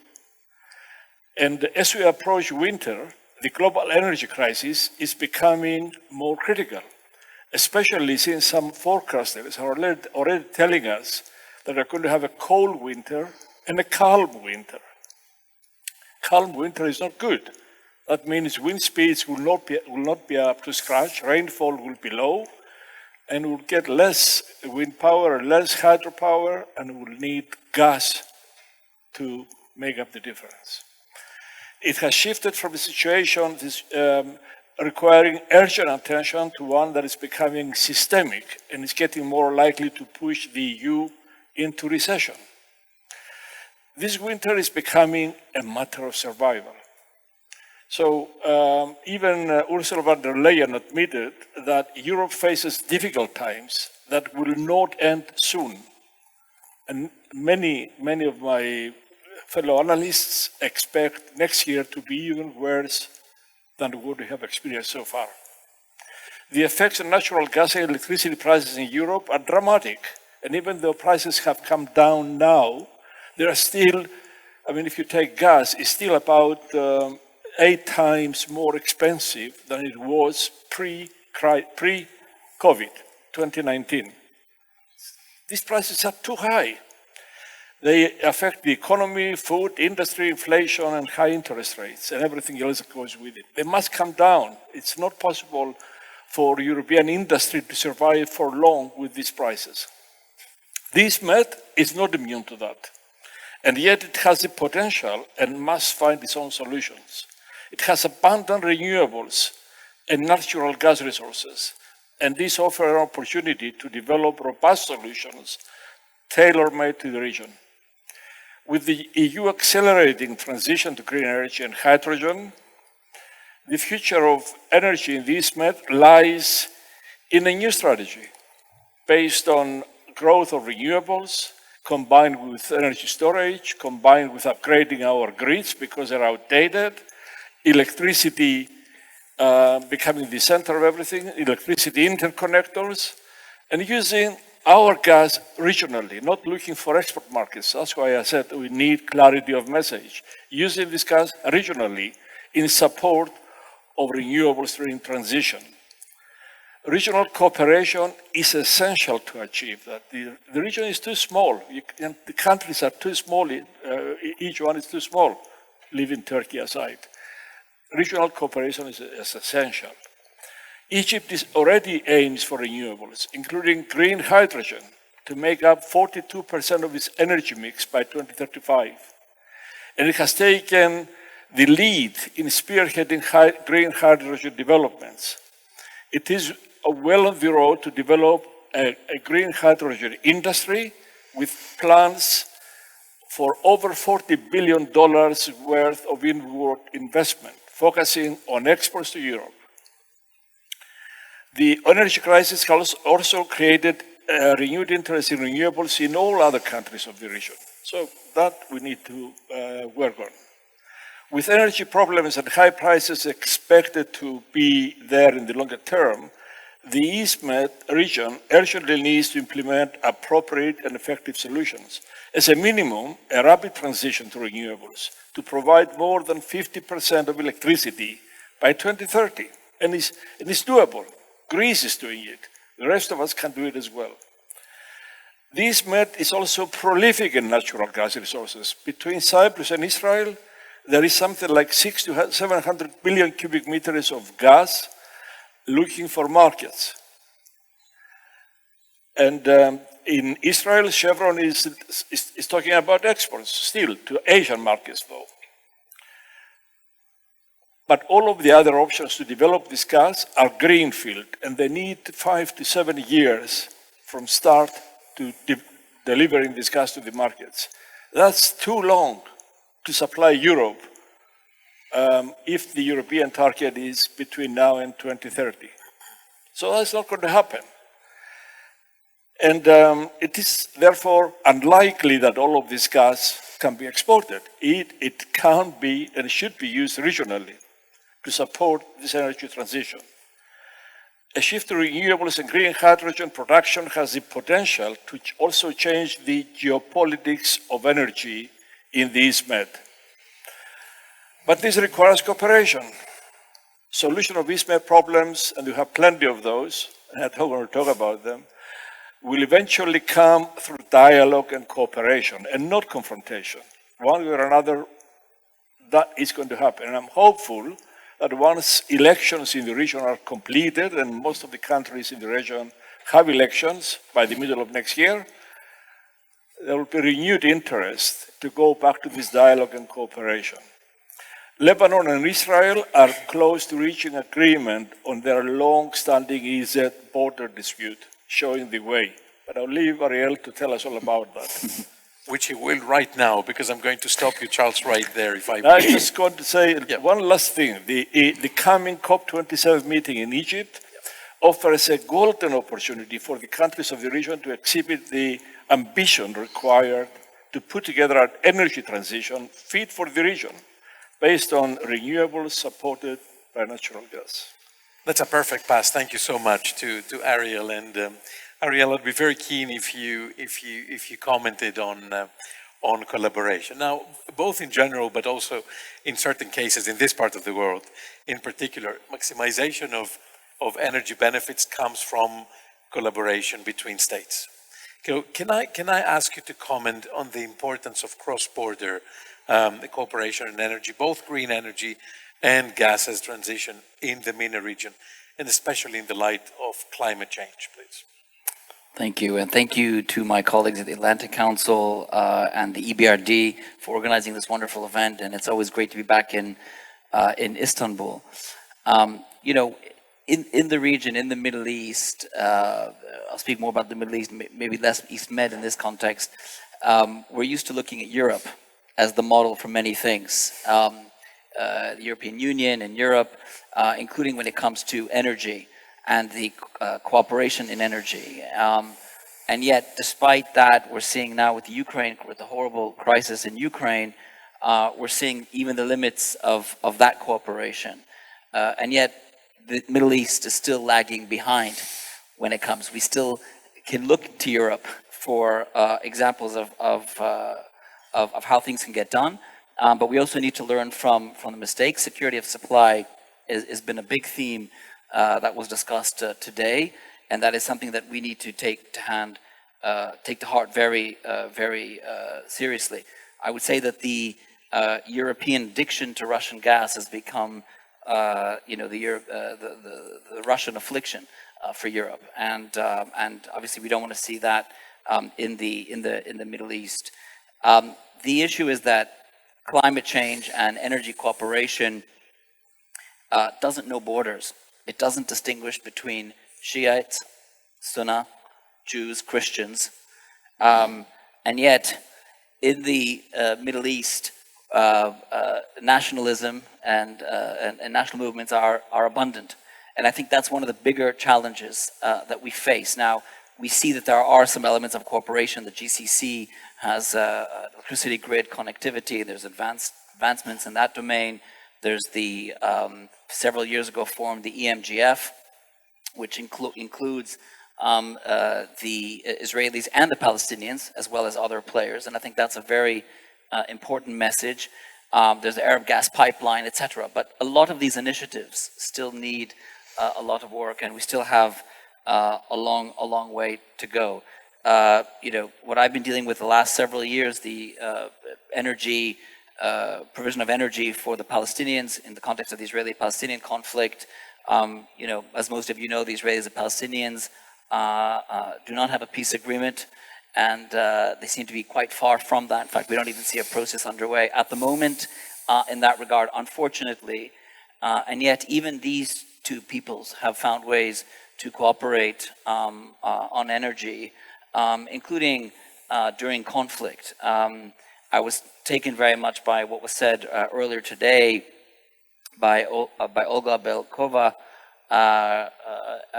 about, you know, the Ukrainian engineers who were fixing the infrastructure under fire. Well, the same thing happened also in the context of the Gaza conflict as well, where you had Palestinian and Israeli engineers. It's often the engineers, not the politicians, by the way, who are risking their lives to fix infrastructure so we can all have electricity at home.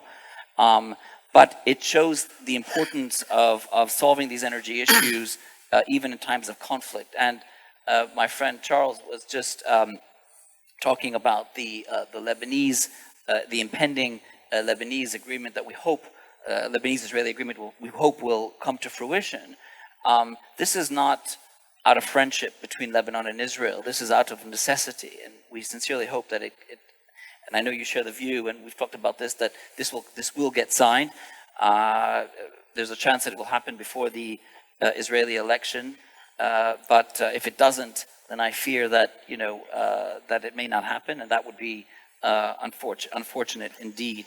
I think I'll stop there, but happy to come back. Please, but we'll come back to this. Yes, yes, of course. Then, Erica, if I may turn to you. Sure. The discussion we have now is one that goes back and forth between politics and the industry, between economy and geopolitics. So obviously, politics, geopolitics, and energy are inextricably interconnected, especially in this part of the world. But energy can both exacerbate existing conflicts, but also, of course, has the power to act as a catalyst for the solution of such disputes through mutual gains. But this requires two things. It requires vision and it requires leadership. And so if I could kindly ask you to comment on how could constructive thinking and engagement through US leadership in the region unlock the energy potential, at the same time tackling some of the rooted conflicts. I'm very glad that Ambassador Payet is here. Amos Hochstein has been super involved, Tori Newland, Amanda Slow, John Koenig, a number of people have devoted good years in trying to get this on. So I'd be grateful for your first comments on this.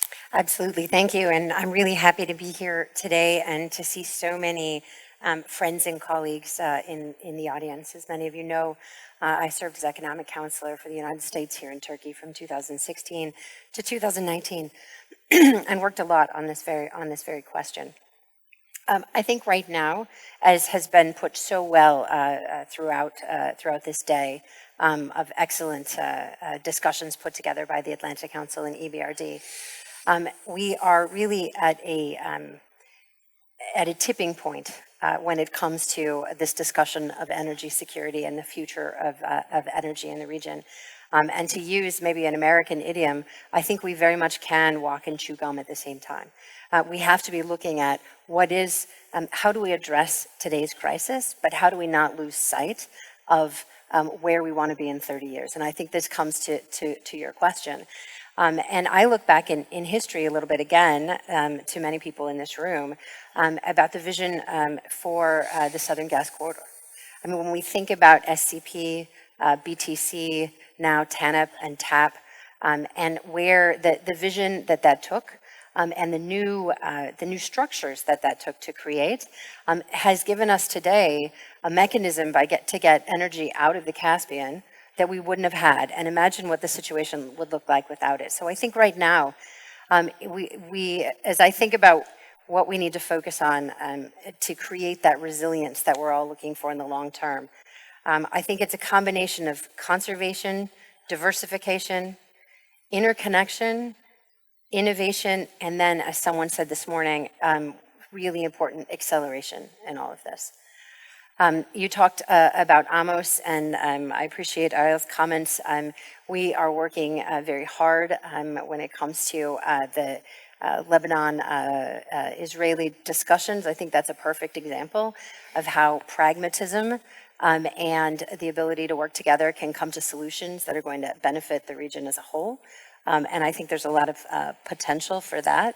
I think, as Charles put very well, this is a small region, and without each other, you end up with a lot of very interesting stranded assets, and that's not in any of our interests.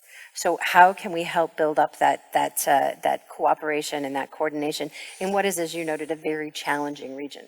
And that's something that I think we are looking and working hard to do.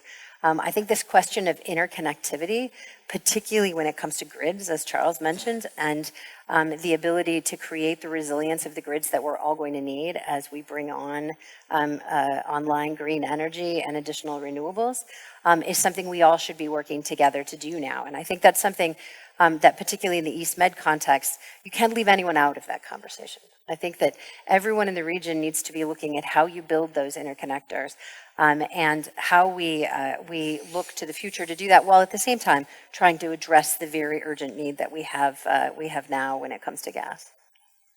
Can I stay on the subject a little bit with you, and I wonder if you could kindly give a few thoughts on, as I said, we can't take things for granted, and one of the things we cannot take for granted is that at the moment we need to strike a balance between the present and future of fossil fuels on the one hand and transition to renewables. So I was wondering if you could say a couple of words more, where exactly do we stand now in the sense of what is the essence and timeline, if you like, of this transition that is responding to an urgent situation that we have now, but without undermining the future.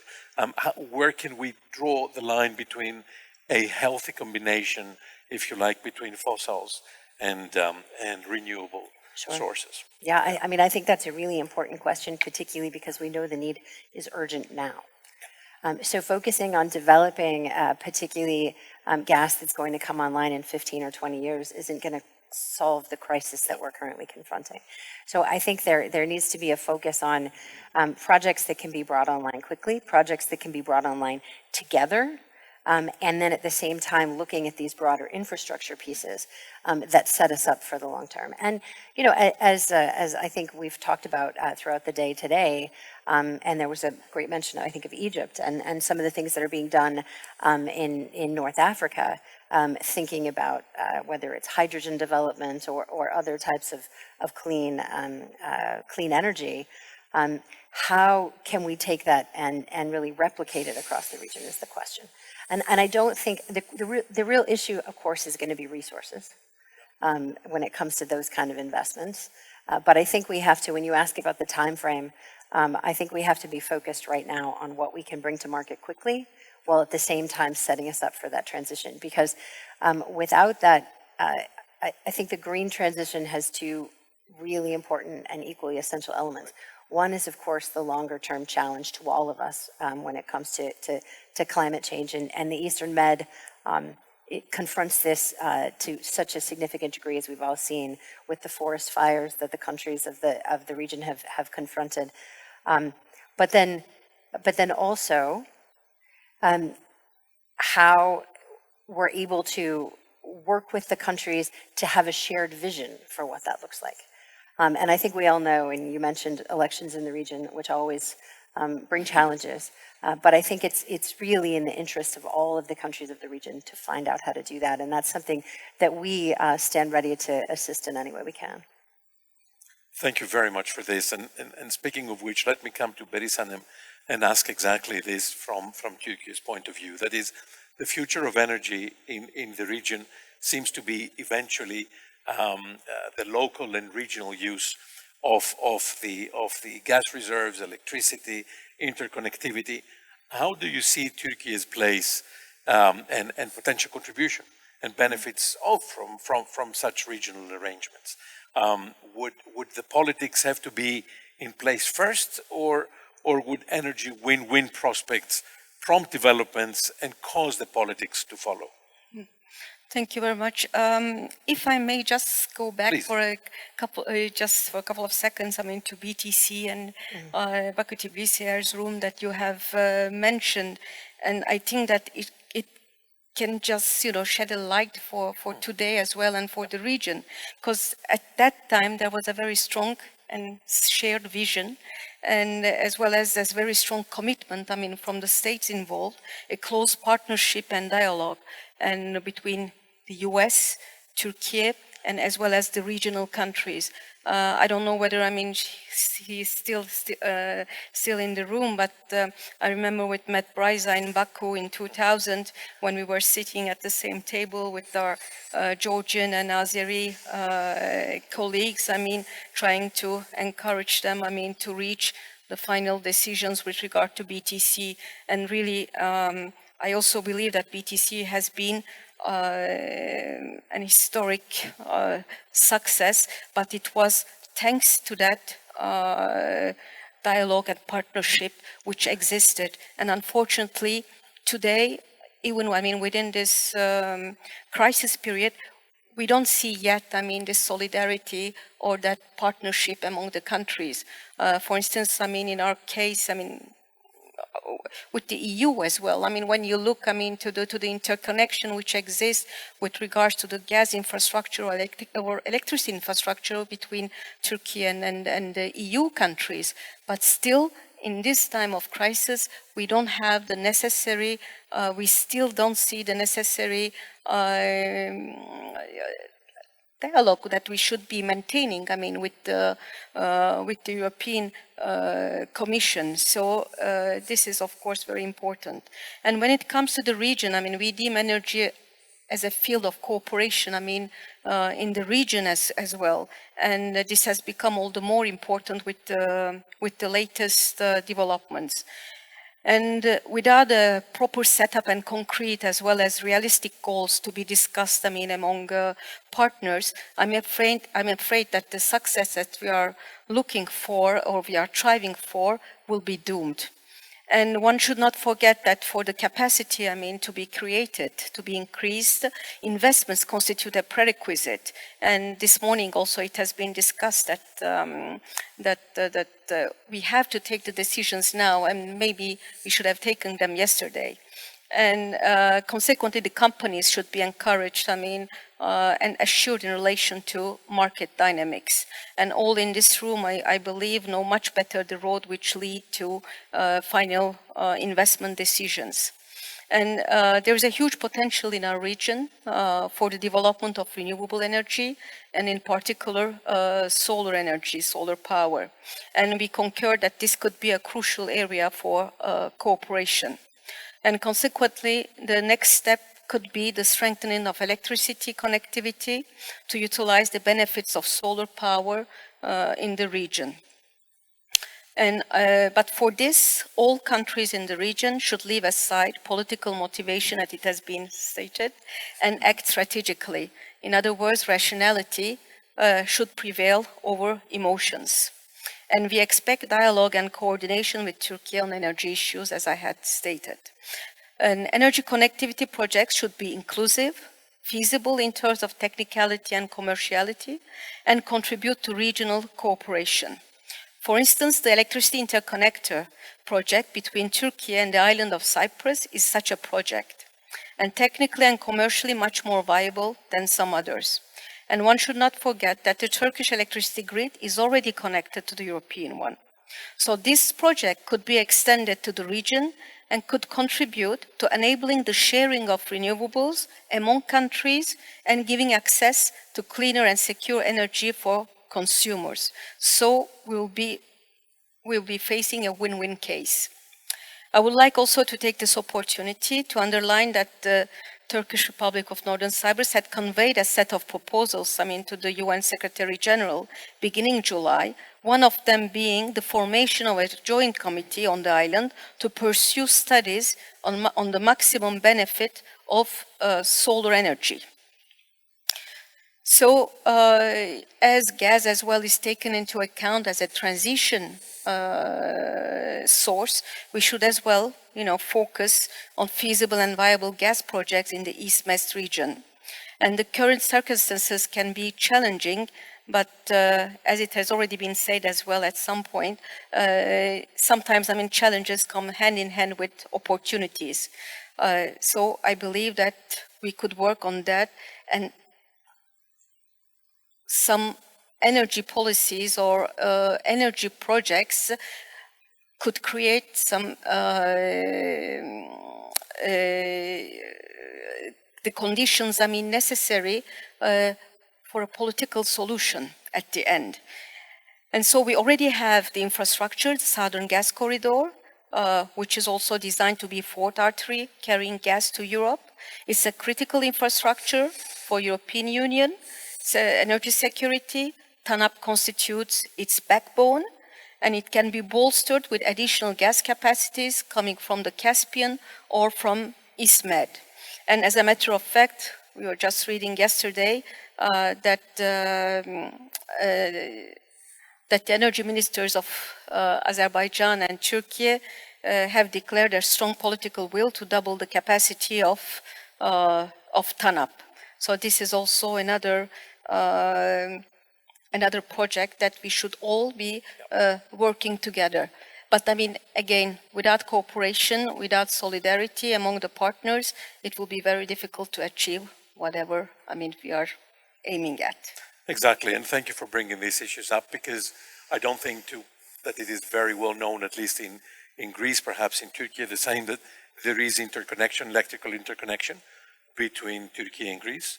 This is a very positive step, and notwithstanding the rest of the problems, it operates greatly. Thank you also for bringing up the issue of solar and wind in the broader Middle East region, because that really is where the value added of this region lies regarding Europe, simply because there's a lot of wind, there's a lot of solar, and there's a lot of space for the deployment of renewable sources.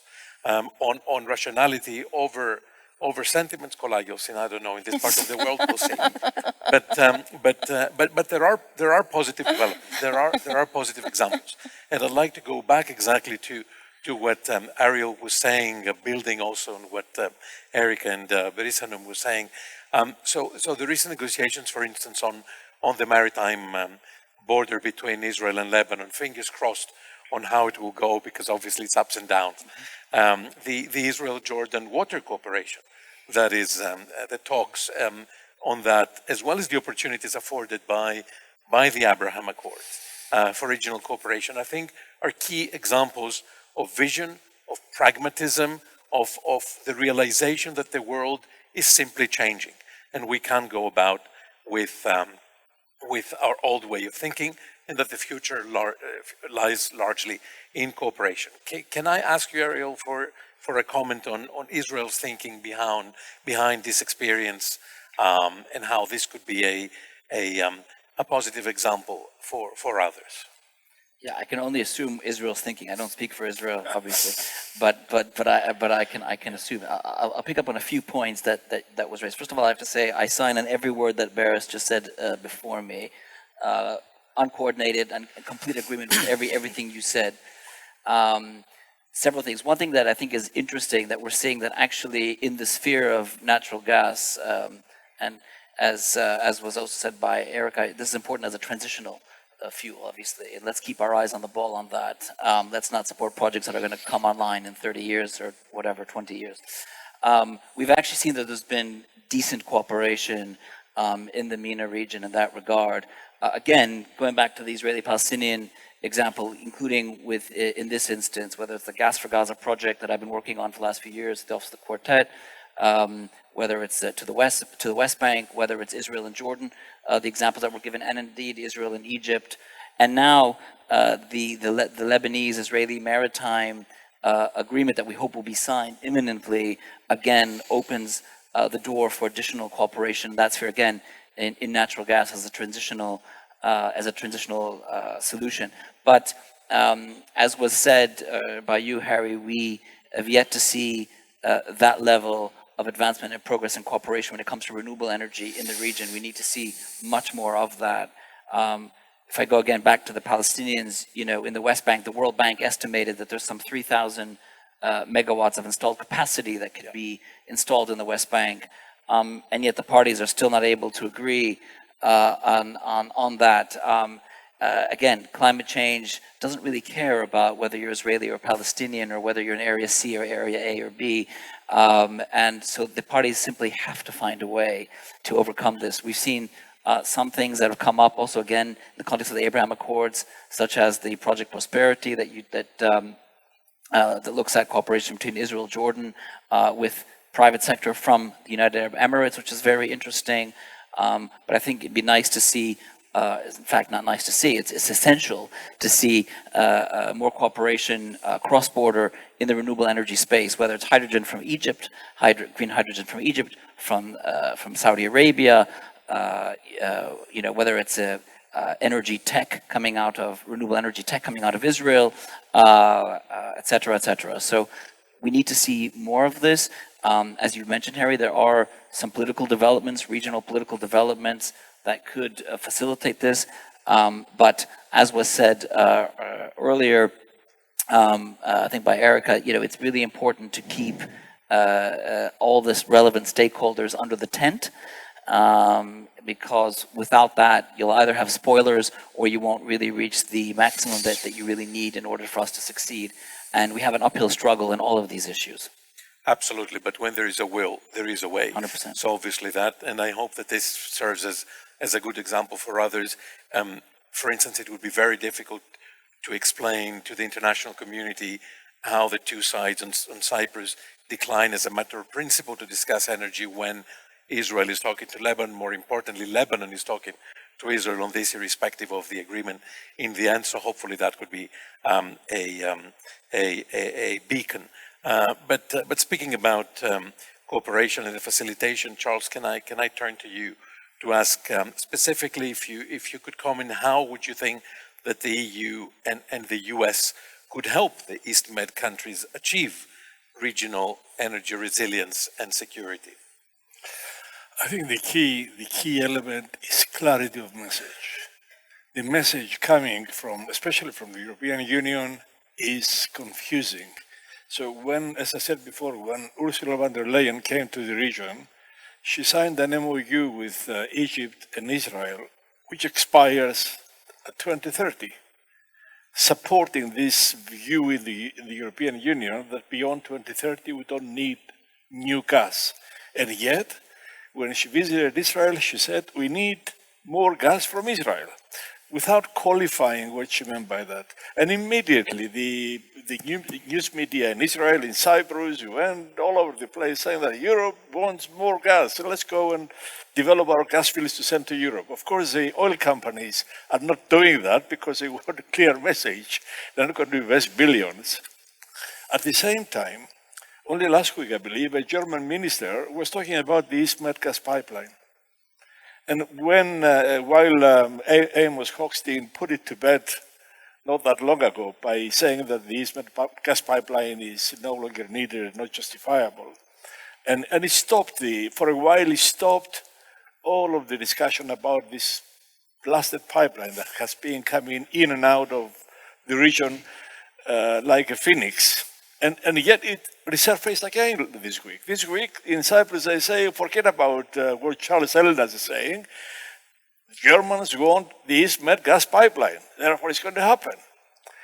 All this lack of clarity takes away from the region because the countries of the region, years ago, especially in Cyprus, were promised riches out of developing this gas. And every time they hear Europe saying anything remotely feeding this idea that Europe is going to take the gas and pay billions of dollars for it, it detracts from discussing what to do in the region, what to do to develop everything in the region. Coming out of this period of the pandemic and now the crisis in the Ukraine, the economies of the region are in dire straits, not just here in Turkey, but also in all the other countries of the region. I mean, Greece just recently committed, 5% of its GDP to subsidize prices for industry and people. And it's 5% that it doesn't have. It's borrowed money. Eventually that has to be paid. So the countries of the region need to really find ways to cooperate and to develop their future energy based on cooperation. There are already the beginnings of it. There is also, only now, the interconnector between that eventually will link Israel to Cyprus to Europe is starting. But we will need interconnectors everywhere to join all of the countries of the region. That requires a lot of investment, but that isn't going to come if our people continuously believe that our gas is going to find its way to Europe. So when Amos Hochstein came and tried to kill the East Med pipeline, but the Germans now brought it back again, that was a clear message and it helped. We need more clear messages from Europe and from the United States. And Harry, we went together to Brussels to pass that message that please don't allow people to come to the region giving hope that the gas of the region will go to Europe. It will not go to Europe. Stop that, kill that, and allow people to find other ways to deal with that. And if the oil companies don't want to work with that, because most of them aspire to exports, let's do it in a different way. But we need clarity of message. That's exactly what I'm asking for. Thank you, Noah. This is something that certainly we've been trying to push along as a message alongside sometimes the frustration from the confused way that we see the EU dealing with matters, the quick fixes that sometimes undermine longer-term solutions. The fact that unfortunately in this part of the world, anything coming out of the EU acquires immediately a metaphysical quality to it, and obviously the disconnect that sometimes exists between various people within the EU institutions. But then again, that might be frustration. But what we said in a previous meeting that cooperation is like cholesterol. You can have good cooperation and bad cooperation. So if cooperation is designed to promote common collaborative systems, it's fine. But if it's either designed or ends up in being exclusionary, like for the time being the EastMed Gas Forum, for instance, then I think its potential for being long-lived is rather curtailed. I know that to beat our own drum, Charles and I have been proposing this idea of changing the EastMed Gas Forum to an EastMed Energy Forum, a much more inclusive system, which is not only conducive to developments with renewables, but also would allow Turkey to become now part, leaving back the baggage of the past. I'll come back to the panel, but meanwhile, the floor is open for any questions. If you have so, the microphone is going around. Please raise your hand, if I may, ask you to do so, and then indicate also your name and affiliation. Please do so as we speak, if you wish. But what I've been taking away from our discussion so far is that the future of energy in the region seems to be electrification, interconnectedness, and renewable sources that have a great difference to fossil fuels. They're not commodities. It's not something that states can/have to fight over. The value added of renewables lie exactly in the connectivity, if and when need and interest be. And so, in a sense, I think the further value added of this is that if we go back to fossil fuels, then we also go back to conflict, whereas the more we focus on renewables, the more chances we have also to minimize that.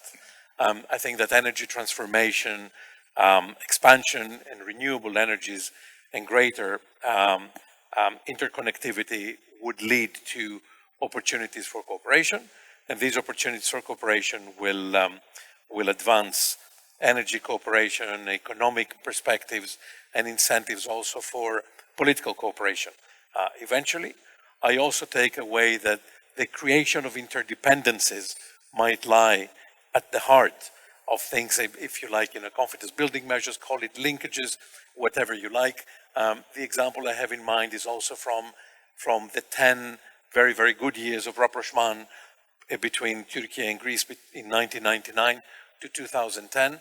I think for Turkish speakers now we go from rapprochement to rapprochement. There is none. Hopefully we'll go back to a more positive agenda. But I think we need to go, as I say, up and look at the region in a more concerted way. I'll pose a very quick question to each of you, and I'd appreciate a very short answer. What keeps you up at night regarding energy in the broader region and developments? Berit Hanım, I'll start with you.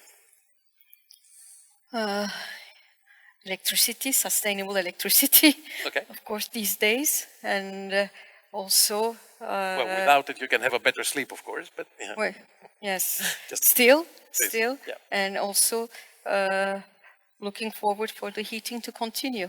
Yeah. There we go. Cold, calm winter, as someone said.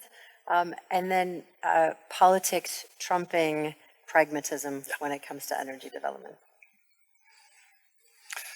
It's this false hope that they keep feeding people in my region.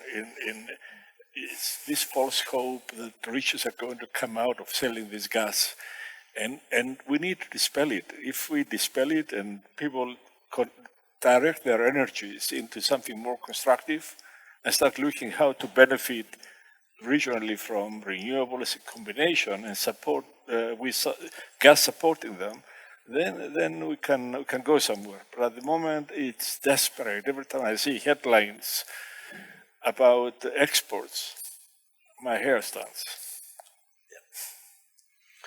I guess what keeps me up at night is the concern that my two children will inherit a world which is far worse than the one that I was born into, which was bad enough in many ways. There's also good things, right, about our planet.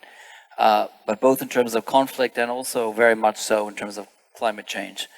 We don't have the the luxury of planning and hoping that in 20, 30 years things, this is happening right now, despite the fact that there are still some deniers out there. This is a bipartisan issue. This is not Democrats, Republicans, or anything like that. This is happening before our eyes. So that's what keeps me up at night. And I hope that our politicians have the foresight to see that.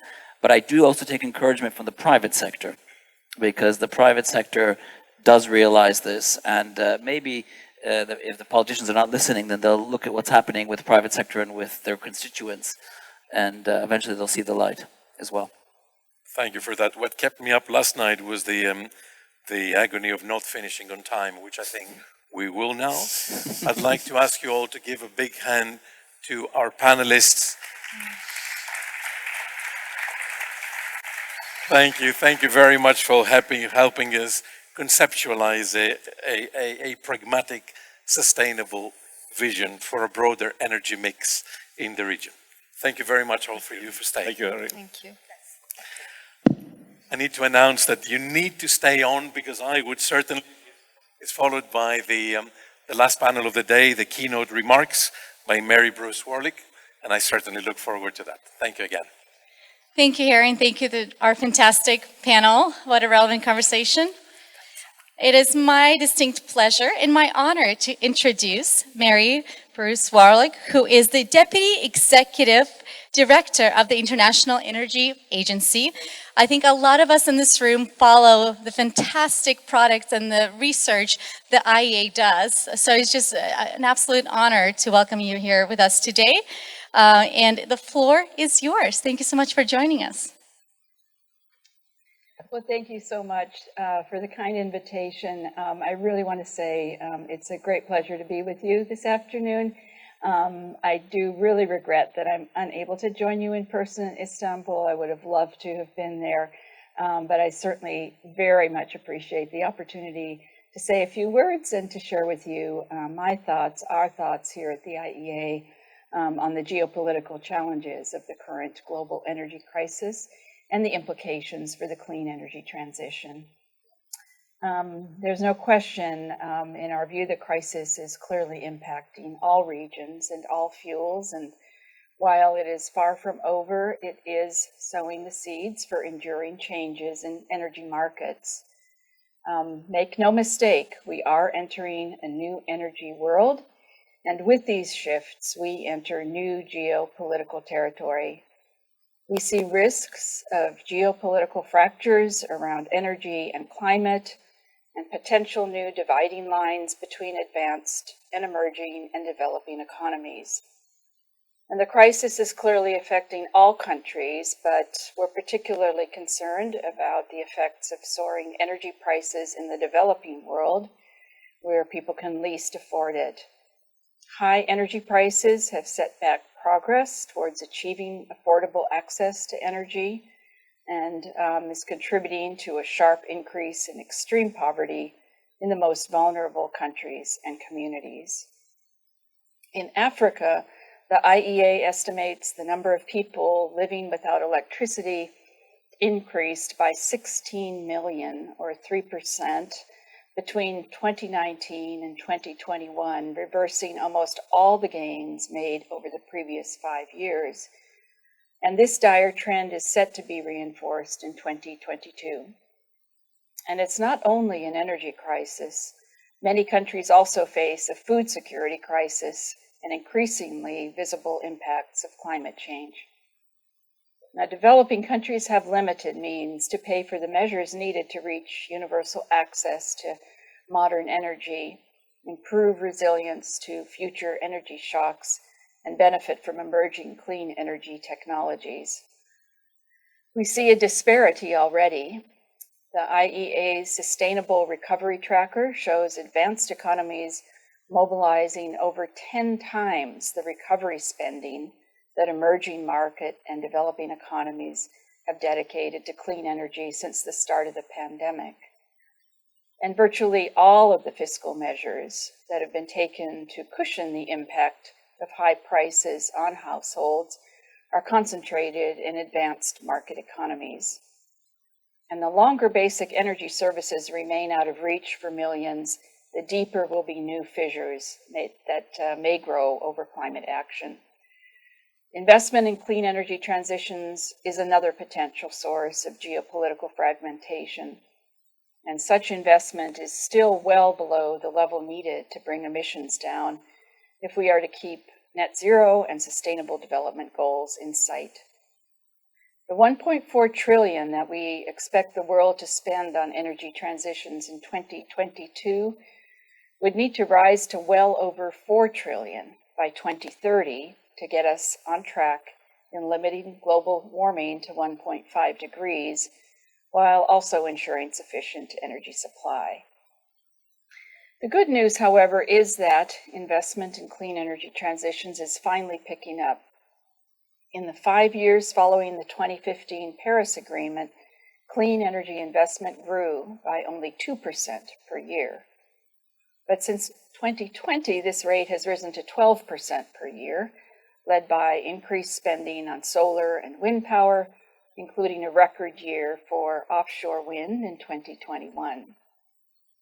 However, this investment is concentrated in advanced economies and China, while many emerging and developing economies, particularly in Africa, are still unable to attract the clean energy investments and the financing they need. Excluding China, clean energy spending in emerging and developing economies is stuck at 2015 levels, which means it hasn't increased since the Paris Agreement was reached.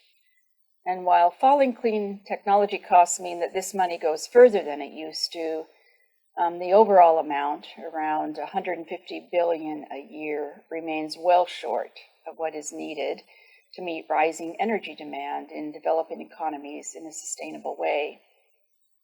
It is an area where international financial organizations and international development institutions have major roles to play, including through the provision of concessional finance.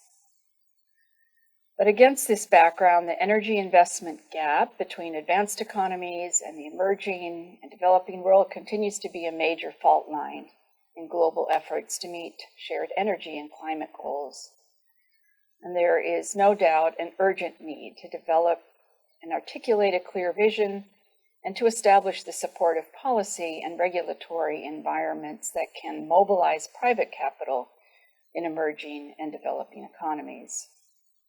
Issues include subsidies that tilt the playing field against sustainable investments, lengthy procedures for licensing and land acquisition, restrictions on foreign direct investment, currency risks, and limited liquidity in local banking and capital markets. And keeping the cost of capital low is also critical to international efforts to accelerate inflows of private capital. In the developing world, the cost of capital can be up to 7 times higher than in advanced economies. This gap reflects real and perceived risks about investment projects. When the cost of capital is high, it stifles the availability of capital and makes energy transitions much more expensive. Why the cost of capital varies so much by geography and project is not well understood, but part of the explanation is low transparency. So to shine a brighter light on capital costs in emerging and developing economies, the IEA, together with the WEF and other partners, have developed fairly recently a cost of capital observatory. The observatory is hosted on the IEA website, and it was launched just a few weeks ago in Pittsburgh in connection with the Clean Energy Ministerial. We really hope the observatory will help drive policy changes that will lower financing costs in the parts of the world that most need it.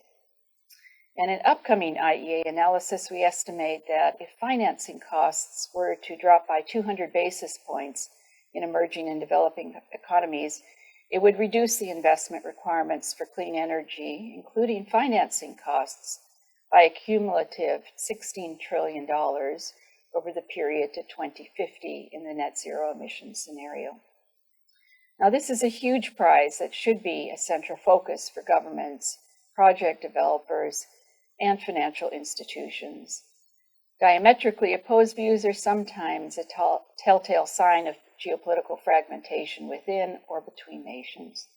And a hint of this in the wake of today's energy crisis has given rise to a false narrative that this is not the time to be investing in clean energy. In our view, this could not be further from the truth. We do not have to choose between responding to today's energy crisis and tackling the climate crisis. Not only can we do both, we must do both because they are intimately linked. Massive investment in clean energy is the best guarantee of energy security in the future, and it will also drive down harmful greenhouse gas emissions. Now, we fully recognize that the energy crisis is still far from over, and there are some very tough challenges ahead, no doubt, especially this winter. But, as the IEA's Executive Director, Fatih Birol, has repeatedly said in recent weeks, Russia is not winning the energy war, and efforts to tackle climate change are not doomed. In fact, Russia may be sowing the seeds for a faster exodus from fossil fuels. In addition, we believe that there's a good basis for some legitimate optimism if we look beyond the immediate crisis. With supportive policies and the right investment decisions, this crisis can become a historic turning point towards a cleaner and more secure energy future. We are already seeing encouraging signs and steps in this direction with some major policy announcements from around the world, such as those included in the Inflation Reduction Act in the United States, which will boost a huge array of clean energy technologies from solar, wind, and electric vehicles to carbon capture and hydrogen, with $370 billion in potential investments that will mobilize far larger sums from the private sector. And the REPower EU plan, in line with the Fit for 55 plan, sets out how the European Union can reduce reliance on Russian natural gas through energy savings, diversification of energy supplies, and an accelerated rollout of renewable energy. Moreover, Japan's Green Transformation Initiative and the growth of renewables in China, India, and beyond are additional important policy initiatives. Now, the governments and businesses who invest early and wisely in this new global energy economy stand to reap the benefits and can certainly lead the way. But as I said at the outset, these shifts also bring us into new geopolitical territory. And navigating these waters requires an unerring focus on cooperation without forsaking the benefits of fair competition and a renewed focus on multilateralism to ensure we move toward a more secure, accessible, and clean energy future. So I really want to thank you once again for the opportunity to speak with you, albeit virtually today. I do hope to have an opportunity to join in person at a future Atlantic Council event. Really want to thank you for taking the initiative for this important discussion today and wish you fruitful discussions and the very best for the remainder of this important conference. Thank you. Ms. Warlick, thank you so much for your thoughtful, brilliant comments, extremely timely, and I just love that Ms. Warlick mentioned that we don't have to choose between energy security and the energy transition. We can do both at the same time. We covered a lot of ground today, but we also have an exciting day planned for you tomorrow. So starting off with some high-level remarks from Deputy Minister Bayraktar. We also have Jeffrey Pyatt, Assistant Secretary Jeffrey Pyatt, and you get to meet our new Global Energy Center Director, Landon Darrence. So very exciting opener. And then in terms of the topics, we also have several fantastic panels planned for you tomorrow, including several EBRD panels, which will cover issues in Central Asia, in the Balkans, as well as some topics and issues around financing technologies, hydrogen, and then you get to stay for the closing remarks from our CEO, virtual remarks from Fred Kemp. All of these presentations are available on the Atlantic Council website, YouTube, and social media. I know a lot of you will be rewatching them tonight, right? Please share them with your colleagues. Please share your thoughts using the event hashtag, and please come back and see us tomorrow. We'll see you at breakfast at 8:30. Thank you all for joining us. This is a wrap for the first day.